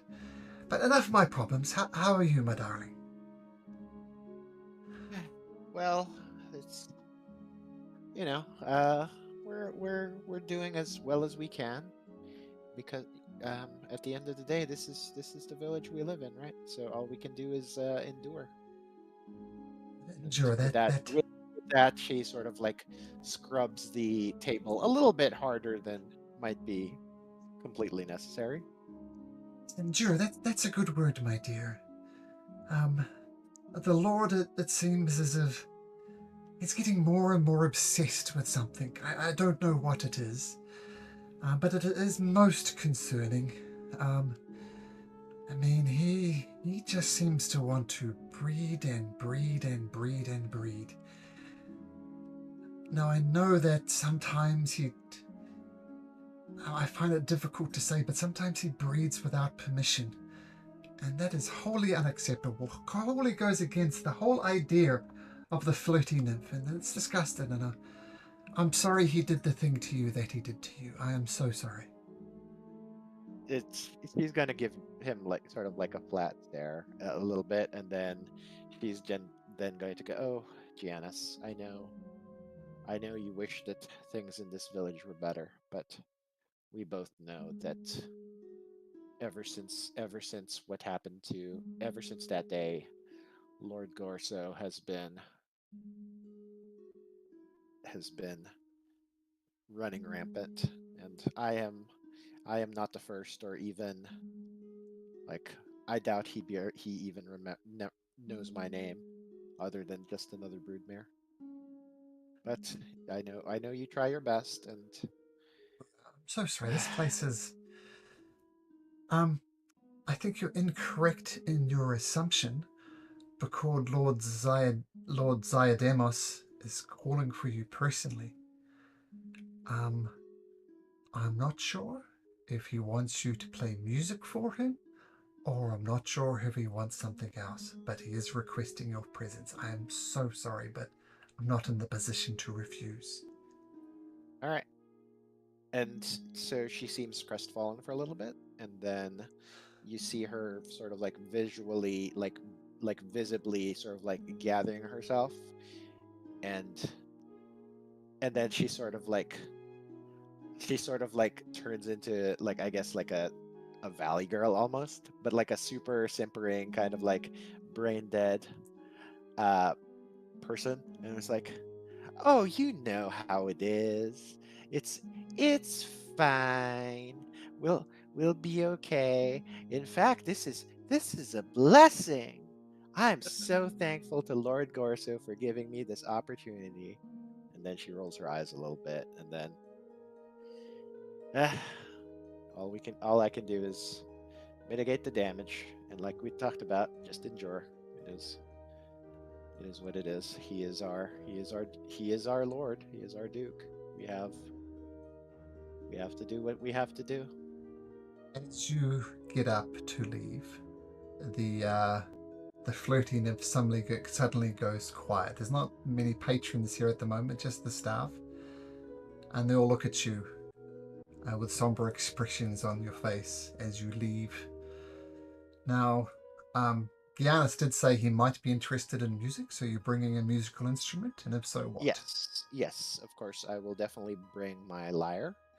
Okay, It has been passed down through the family. It's a little sure. beat up, but it is something she treasures, and not something that she'd be. But you know, it's not like there's anything that she can do to hide it. So if she can, hopefully she can. And he's kind of hoping that music is the only thing that Lord Gorso is asking for. So you head over to the keep right in the center of the town of Gorso. But the guards know that ladies go up and visit him quite often, so they don't even stop you. And you eventually come up to. They direct you not to his bedchambers, but to his study. And so you go there and quietly knock on the door. And Lord, you hear the voice of Lord Ziademus Gorsa say, "Come in, come in. You're here to witness greatness this day." And you open the door and he says, "Come in, Lisa. Come in, Lisa." Malcolm knows your name is not Lisa, but he does Yes, not. I know. Yeah. "Come in, Lisa." No response. So as she her name gets called, her wrong name gets called, she once again sort of like takes a deep breath, and just like looks like the most brain dead person as she comes in. "Oh, my Lord Gorso, I've been looking forward to doing whatever you want. It's me, Lisa." "Well, you're here to witness greatness indeed. This is going to be the things that makes Gorsos truly reach the potential that we've always wanted to." And you Oh, how see how wonderful. you see a workbench, or a table, I'll say, just a table, and on its side, is a unicorn. And the unicorn is tied down and it's trying to break free, but it doesn't. So, this is going to be a great moment indeed, Lisa. Play a suitable tune. You'll be witness to greatness. Yep. So even though she truly believes that it needs to be something somber, considering something pure and otherworldly is probably about to die, she plays like a really jaunty sort of like victory tune. Like, this is awesome. This is amazing. Make a performance check for your first roll of the game. She's a commoner though, so I don't know. Just roll a d20 and add 2. We don't have a first roll. Not bad, above average. So you do play the jaunty tune. He says, "Oh, well, not the tune I was expecting, but maybe this is just the right tune." And he takes a knife and just runs it along the belly of this unicorn, and all its innards just fall to the floor, and the unicorn is just screaming in pain. And he starts sorting through the heart, the liver, and carefully places it in certain jars.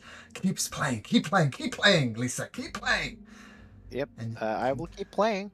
It's taking all of her will to not just like flee in horror, but yeah, she keeps playing. yes, those parts are going to be helpful. But the best in resistance going to be his horn. It cruelly hacks at the skull of this unicorn. The unicorn is barely holding on to life, but the hacking of the horn just moves no more. Then he holds up the bloody unicorn horn and tries to says, "Yes, with this we shall achieve absolute victory." And he places it down on the table.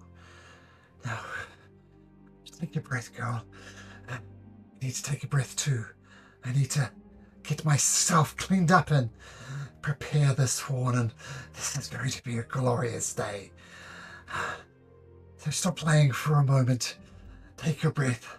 Excuse me a moment, I'm going to get cleaned up. Oh, glorious days." And he leaves to another room, presumably to get cleaned up. What does Lanessa do? All right. So this is a question, because prior to this, she has probably already talked to the what do you call this? To the ferryman, and bribed him to at a certain point, like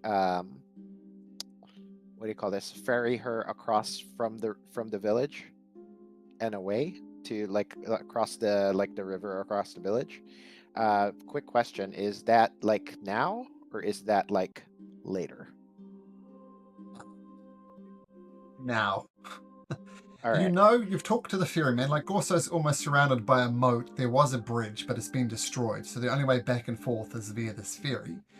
And you've heard him say he would take you for 50 gold pieces. You don't have Yeah. anywhere near 50 gold pieces. Yeah. So I'm going to look around the study to see if there's any jewelry or anything like that valuable that I can steal. Lord Gorso does not hide his wealth. You find a money pouch and you look inside it, and in fact, there's 200 gold pieces in there. All right. Then I will immediately grab that, stuff it in the case for my loot, Mhm. as well as the unicorn horn. And I'm going to be like, Okay. I am going to basically like say a prayer for this noble creature, and knowing that it probably wouldn't want Lord Gorso to use its remains for whatever plan he's doing. I will grab that, and I will calmly book it. So walking briskly, and you know a lot of the ladies do leave briskly. Yeah. And I assume You hide the horn in the loot case and you leave. Yes. Yes. And And straight to the ferryman? Yes, straight to the ferryman, leaving everything behind, knowing that any trace, any suspicion that I might be trying to escape will lead to bad things for me. So it's just leaving everything behind and then just going straight to the ferryman, any like surreptitiously. So like, but looking like, oh yeah, I'm going exactly where I'm going because like Lord Gorso asked me to do it. But yeah, so just like I've known most of these people for most of my life, so it should be relatively easy to like waylay any suspicion that I'm bailing until I get to the ferryman. As you make your way across the town of Corso, you hear screams from the keep. And you hear some unkind words about Lanessa, which Malcolm himself does not feel comfortable saying, but they're vile things said against you. And you hear soldiers clamoring, people saying, "Where is she? Where is she?"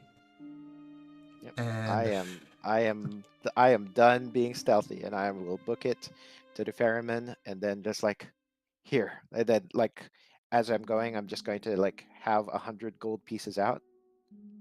Well, not out, but like I'll count out 100 GP, and then I'm just going to like the moment I get to the ferryman, here, now let's go, and I give him the 100 GP. it is nice. It's more than agreed with, but the price has just gone up. I think 150 will cut it this time. All right, done. Give him another 50. No time to complain. No time to haggle. Yeah, he knows how to work the system. So he ferries you across the moat structure around the town of Corso, and he does his job as you expect him to do. He takes you across there, doesn't say a word. You jump off, and he takes a ferry back to the other side. And you appear on the open road. You still hear the sounds of commotion behind you in Gorso. What do you do? All right. So I've been in this like I've known this countryside all my life. Mm-hmm. I will like sneak through. I will sneak through the forest, trying to evade capture as I head southeast to try to get to Onedbeer. Just like trying to find like any travelers that might be willing to that might be on the way to Onedbeer who might be able to take me. I'm like, but like keeping out of sight otherwise, knowing that apparently what I got was apparently very important, but fuck it. So you make your way. It takes you about a week to get to Odenbeer. And while people are willing to help you, they also know that there's a price on your head.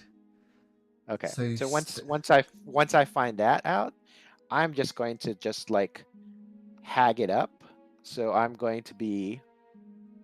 will sort of like find like a dirty cloak or something like that and just walk. It's like I understand it's going to be a rough walk, but I cannot let Gorso find me again. So if it So- takes like walking however many weeks or even months, and even if like I have to eat rats on the road or like sleep in the rain or anything like that, anything's better than going back there. So you go the long way. Um, you get to the crossroads, and you think they're going to be looking for him in the King's Road. It's the main thoroughfare for many traders. So decide to go the long way, go through the Green Road, cutting around the forest. The friendliest person you meet along the way. Oh no, that's not right. No, ignore what I just said. And you eventually make your way back. Well, maybe for the first time to Odenbeer. You've bribed your way there. You've paid people off. Your people have discovered you. You throw them a few gold pieces, and they leave you alone. And it seems, for now at least, you've made it to the town of Odenbeer. A town of 50,000 people. The best place in the world to get lost in, you feel. But you arrive broke, hungry, dirty, penniless. That 50 gold P you have is just gone. But you've made it to Odenbeer. Dirty, filthy, hungry, thirsty, broke. What do you do? So I've never been here, right? I've never been here. I've heard rumors of opportunity, so I'm just going to walk and see, sort of like walk around. Like I know I'm not good enough for like whatever fancy places might exist out here, so I'm going to look probably. So I'm coming in from the southeast, so I'm probably going to see like the shanty town right here, and all I have left is probably my beat up loot, and I'm going to see if there's a tavern who's willing to take me in as an entertainer for like pennies, or like for like copper, just or Shanties even does just not food have and such a drink. place. Yeah. Then I'm going to ask around to see if there's anywhere for just like asking like anybody who looks even remotely sort of like sympathetic, to see if there's like any possible like taverns or anything like that who'd be willing to house me for, like, I can sing, I can play the lute, I can tell stories, I can dance, They whatever. I suggest just you need. go look in the North District. There's lots of taverns around there. And Yeah, so, then yep, stumbling to the point of exhaustion, you make your way through the Poor District, the South District, through the Saw District, which is like the industrial heart of it, contains the police force and things like that, across Gronka's chain, and you finally get to the North District. This is where people want to live in the High District, but they're just not quite rich enough, but very rich. And you get there, and all of a sudden, exhaustion takes you, and you collapse just on the other side of the river, thinking maybe the journey was too hard. Maybe it was just your sheer willpower that kept you going. But now you're in a relative place of safety. You just stop and pass out.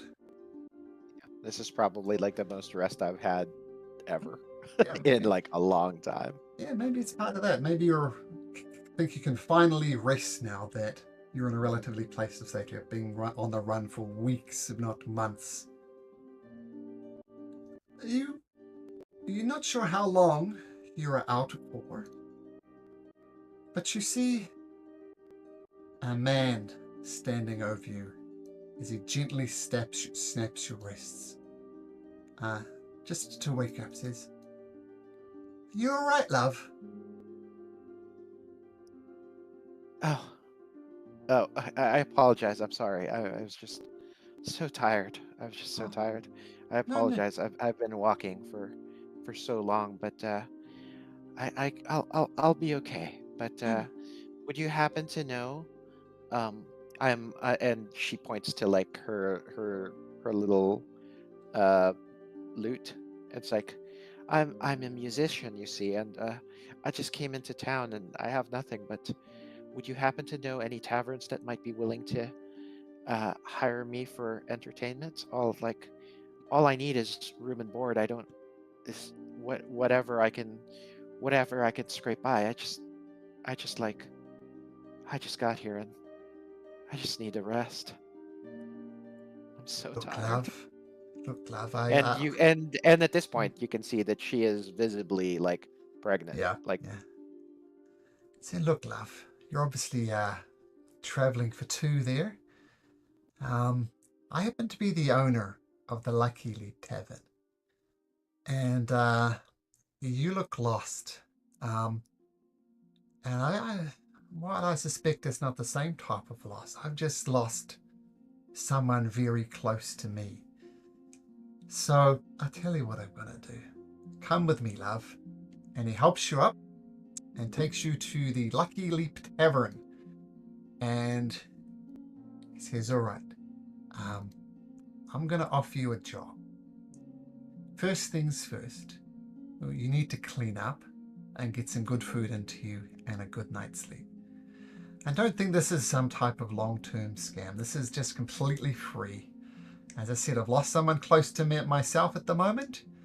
So just take this moment, take this blessing, clean yourself up, get some good food into you,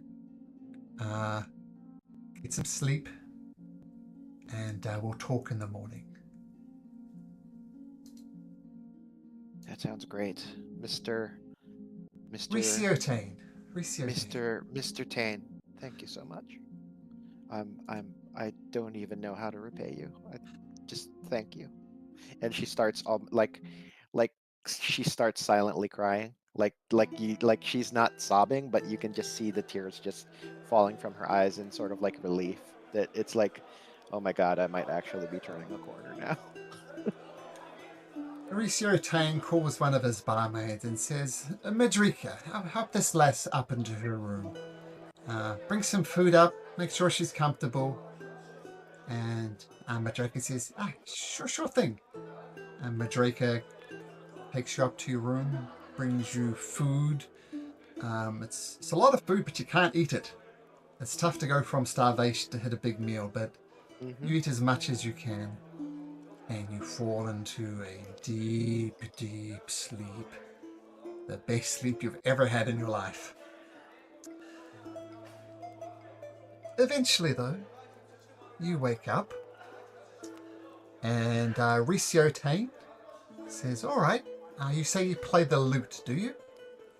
Yes, I can play the lute. I've also worked as a barmaid. I can wash dishes. I can do like the chores behind the counter. Whatever you need, Mr. Tane. I can do whatever you need. But yes, I did have aspirations to Bard College.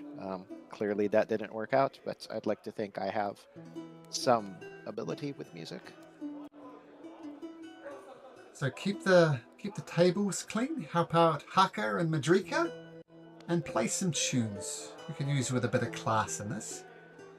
And we'll say room and board is covered, and I'll give you a share of the tip each night. How's that?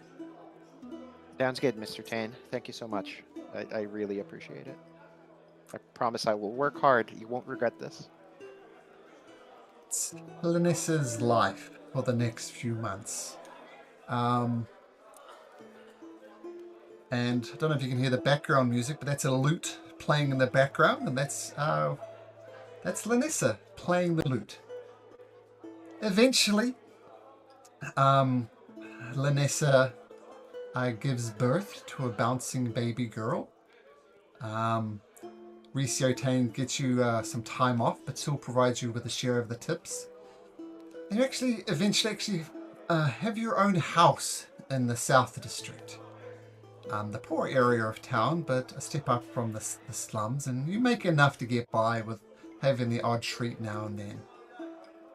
And eventually, you're, over the course of the next 17, 18 years, no Gorsos have come looking for Lanessa, and your beautiful bouncing baby girl is now a young woman. So, what does Renal look like? Yeah, well, Renelle has long red hair. She is a naturally happy. She is a naturally happy looking little lady. It's got some still some like baby fat on her cheeks. She's dressed in not necessarily fashionable clothing, but definitely like clothing that pleases the eye. She always carries a sort of like a set of like her prized instrument is of course the lute that's been passed down from her mother, but she's also trained in several other instruments, and she makes her money here in the Lucky Leap Tavern, just entertaining guests and doing whatever um, almost like a mascot, and she loves she calls Riccio Uncle Tane, Uncle Riccio, and she also has a bunch of aunties and the barmaids here, Mhm. and she's almost like the baby of the tavern. Yes. Yeah, it's like, along with your mother, you consider these people your family. And why you call him Uncle Ricio, he's very much the father figure that you obviously don't have. Let's just say he makes a better father than who your actual father is. Yeah, yeah. So Ranel is sort of aware that she is aware that she is the child of a non-consensual child. Let's put it that way. But she lives a happy life. She seems fairly upbeat, and she tries to be kind to everybody. And is very welcoming, and she just thinks like she's lived a blessed life. And Every time you bring up the subject of who your actual father is, your mother either changes the subject or refuses to answer. yeah, So while like you know she's as a probably player, Renell has no idea.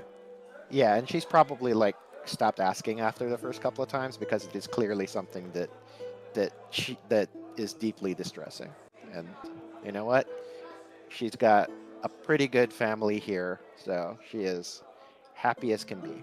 Although she does have she does have like questionable buying decisions. Let's put it that way. She just spent 50 GP on a pretty rock, so maybe maybe needs some financial advice. That's what Uncle Ricio's there for. Yeah. One day, um, you're emptying some half-eaten meals and taking them out back, and you see this almost looks like a rabbit, this tiny creature with big ears. And you offer the plate of food to him, and he takes the place of food. And this happens several times, and eventually you two become close friends. But I'm getting a little ahead of myself. We're going to rewind the clock back again 10 or so years. And we see this very young creature lying in the gutters. What does Yol look like? Is that how I pronounce it? Yol? Yes. Okay. So we see So yeah, Yol at lying this in the point, he would, gutters. Yep. Very young. yeah. So he would just be kind of, uh, small, rabbit-like creature. Um, but his ears are like kind of, I guess, deformed and maybe a little bit torn just from living very rough. Dressed kind of raggedy. Um, it's got a backpack full of, well, I guess I'm not sure exactly what he would have at this stage, but he's got like a little hand drum that he would just be kind of playing idly in the meantime, just trying to pass the time. Small, right? How tall is Yol? Uh, Excluding the yeah, ears. yeah, probably, but maybe like 2.5 feet or so. Pretty small. It's just a tiny little guy. And you can see I tried, if you look at Yol here, notice the token's a little bit smaller just to emphasize how Yeah, short Yol is. nice. But he's not in the tavern. He's out on the streets of Odenbeer. So, we'll switch over to Odenbeer again. So, this is all you've ever known, Yol. You know everybody has parents. No idea who your parents are. No idea how you ended up in Odenbeer. No idea how you ended up in the gutters. As you wake from your slumber, you see a couple of other street kids. We'll say you're over here in the South District, the poorest of the areas inside the War District. And they found some scraps outside of a restaurant and they're greedily devouring it. Your stomach is growling. You haven't eaten for a couple of days, Yol. What do you do? Hey, hungry. Can you help? Oh, we're hungry too. We found it first. Oh, come on. Just come on. I said, piss off. And he goes to throw a punch at you. Rolling. He can. Oh, okay. Well, I was going to give him disadvantage, but he missed. so he swings wide. And this just sums up the brutality of the street for you all. Sometimes it's a fight. You've gotten into scraps. Maybe that's how your ears got deformed. So he swings wide. We say he swings high. He catches your ears, but it just doesn't really affect you. What does Yol do? He's super hungry. Ah, you little asshole. Fine. And he'll try to, if there's like a corner or something, he would kind of walk around the corner. But as he's out of sight, he would. He doesn't know like how he can do this, but yeah, I guess he would just kind of, as he's out of sight, he would just whistle a little tune and summon a mage hand, and then he would try to steal some of the food from them. Is your mage hand invisible? No. Make a stealth roll then. Your first roll of the game. Yo, make it a good one.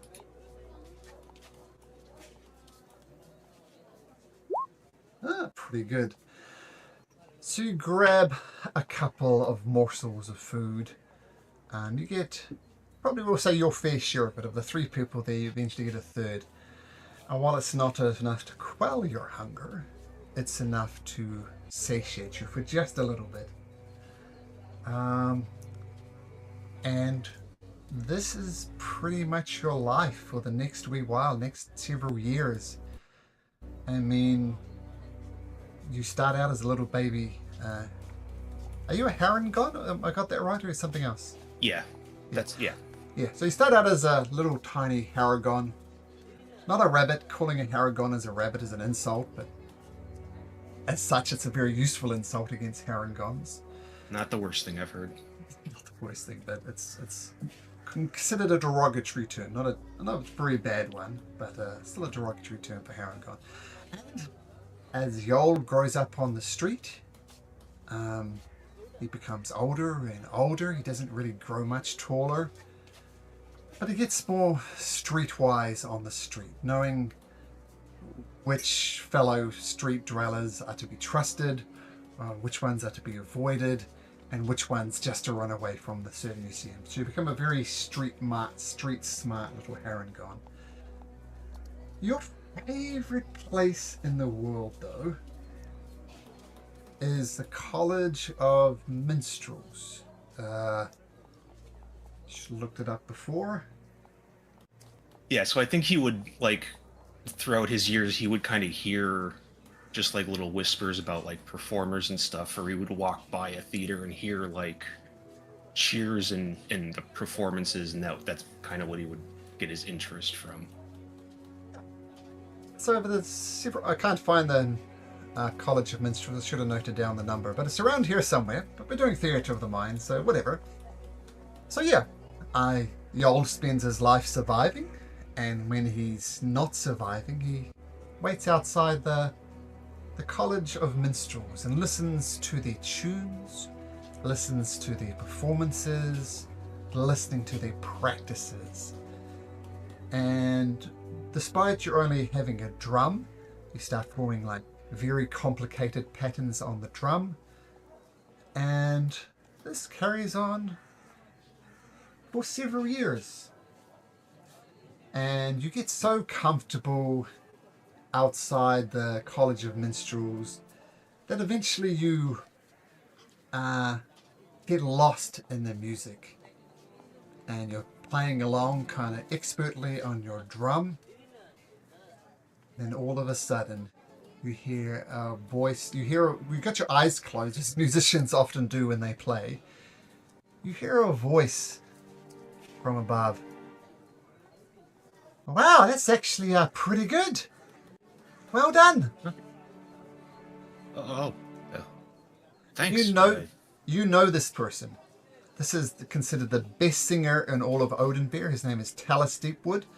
You know this guy. He's famous. He's someone you know in name only, but he is just the epitome of the best singer. He's just amazing. have your autograph? Holy shit. Sure. Um, where, where would you like me to sign? I just the bottom skin here. Oh, Sure.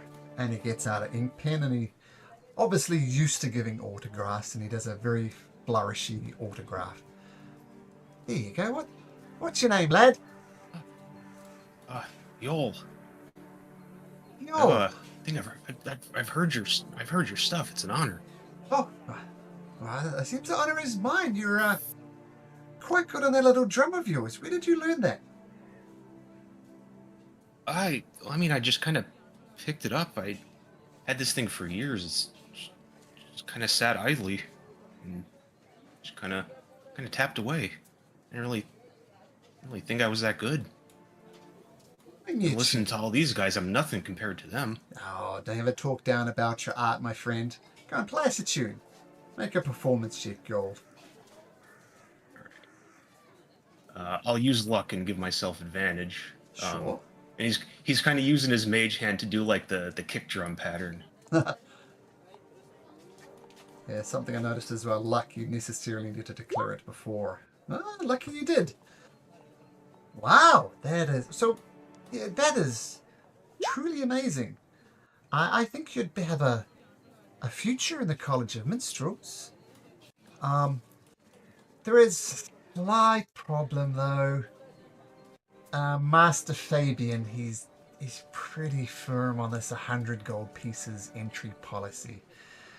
Now I know without even asking that you don't have 100 gold pieces. I can tell you that. But maybe if you save your wrong. copper pieces, maybe in a year, maybe, I don't know, maybe 10 years. But keep listening. Maybe you won't get as good as training as you would in the College of Minstrels, but at least you'll learn. And I'll come on check on you every now and then. How's that? Yeah, I never thought I'd actually, potentially get there, but yeah, I'll work for it, man. Appreciate the words. But, best of luck to you all. Well, I say I'll come out here every now and then, check on soon how you're going. Much appreciated. Goes back inside the College of Minstrels. You hear a gruff voice by your side. You see this bugbear. Never seen him before in your life. Hello, lad. It's a mighty good drum beat you play there. Thanks.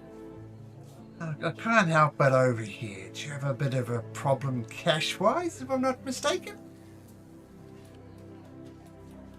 I mean, look at me. I'm filthy. Well, you are filthy, but I get the impression things would look up for you if you're a student of the College of Minstrels. As I said, I was eavesdropping, and I apologise for that, but, it's where you want to be, right, lad? Eavesdropping myself, yeah. I mean, be nice. You know what I can do for you, friend? This is just because I like you, right? I don't do this to any sort of people. But I can front you the 100 gold pieces. Very reasonable interest rates as well. What do you say, friend? I mean, well, I mean that's a lot of money. It's a lot of money. You're just gonna lend it to me? Well, with interest, you understand. Like you'll be paying me back not 100 gold pieces, but more like 110, something like that. 110. I mean, seems like a pretty good. I mean, what do you get out of it? In gold pieces? Just 10 gold? Yeah. As I said, I like you, kid. You got potential, you got spunk, and I like that about you. I insight him. Sure. Ooh, okay. How fluent is Yol with money? Does he understand money? Does he get interest rates? Probably not very much. Um, I mean, growing up in the streets, he would know about, like, probably lenders and stuff. He would be on his guard a little bit, but he doesn't. Yeah, he doesn't know a ton about money.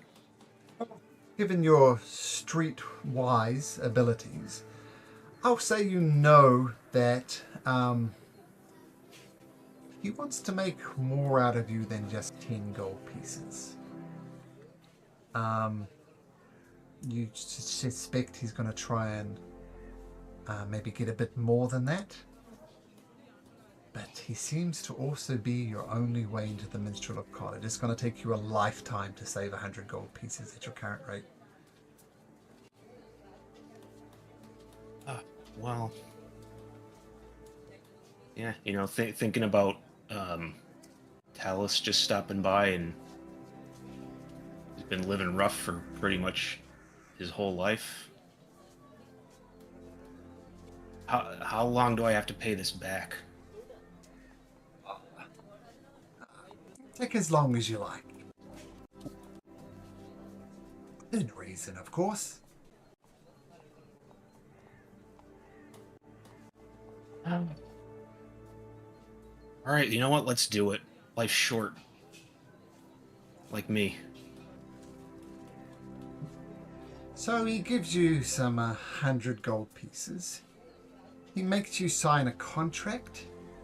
Can you all read? As long as it's either common or undercommon. It's common, but it's written very much like in legalese. You read it, it seems confusing. There's lots of financial terms you don't understand. But Golfer says, just sign here. It's just paperwork, you understand. Yeah, it's just terms of service, Nobody really reads those. Exactly. Okay, so you take the 100 gold pieces from Golfer. You begin working at the College of Minstrels as a something. I forget the top of my head, but you just generally work there, earn some money, learn your craft, and become quite good. The money, it seems, is well spent. Golfer finds you on the streets every now and then. He takes whatever gold you have. He explains the interest rates and the penalties for late payment. And you just can't physically come up with a payment. And your 100 gold piece borrowing has ballooned all the way to 1,000 gold pieces. And Golfer is just working you for every spare coin that you have.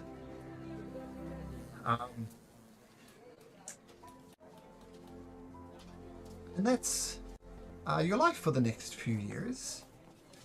But I'm going to rewind the clock a few years back when you were on the street still. And you're waiting outside the Lucky Leap Tavern when a lady comes out, a red-headed lady. And she sees you. You see her. Renell, you see this Harangon creature looking for scraps. What do you do? Oh, hello. How are you? My name's Renell. What are you up to? And then she's going to look and it's like, would you like some food?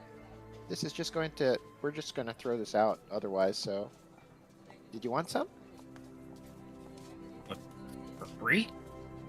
Yeah. Yeah. We were just gonna waste it, so here you go. Thanks. Yeah, and then she's gonna look curious at the drums. I was like, oh, do you play the drums? I dabble. Yeah, because well, not to toot my own horn, of course, but I work as a musician here, and I always love it. I always love to talk to fellow musicians. So maybe we can play together sometime. Sure. Is that your job? Are Yes. you at the college? Oh no. I'm not good enough for the. Are you in the college? Yeah, but I've kind of student loans, you know. Oh my God, you're.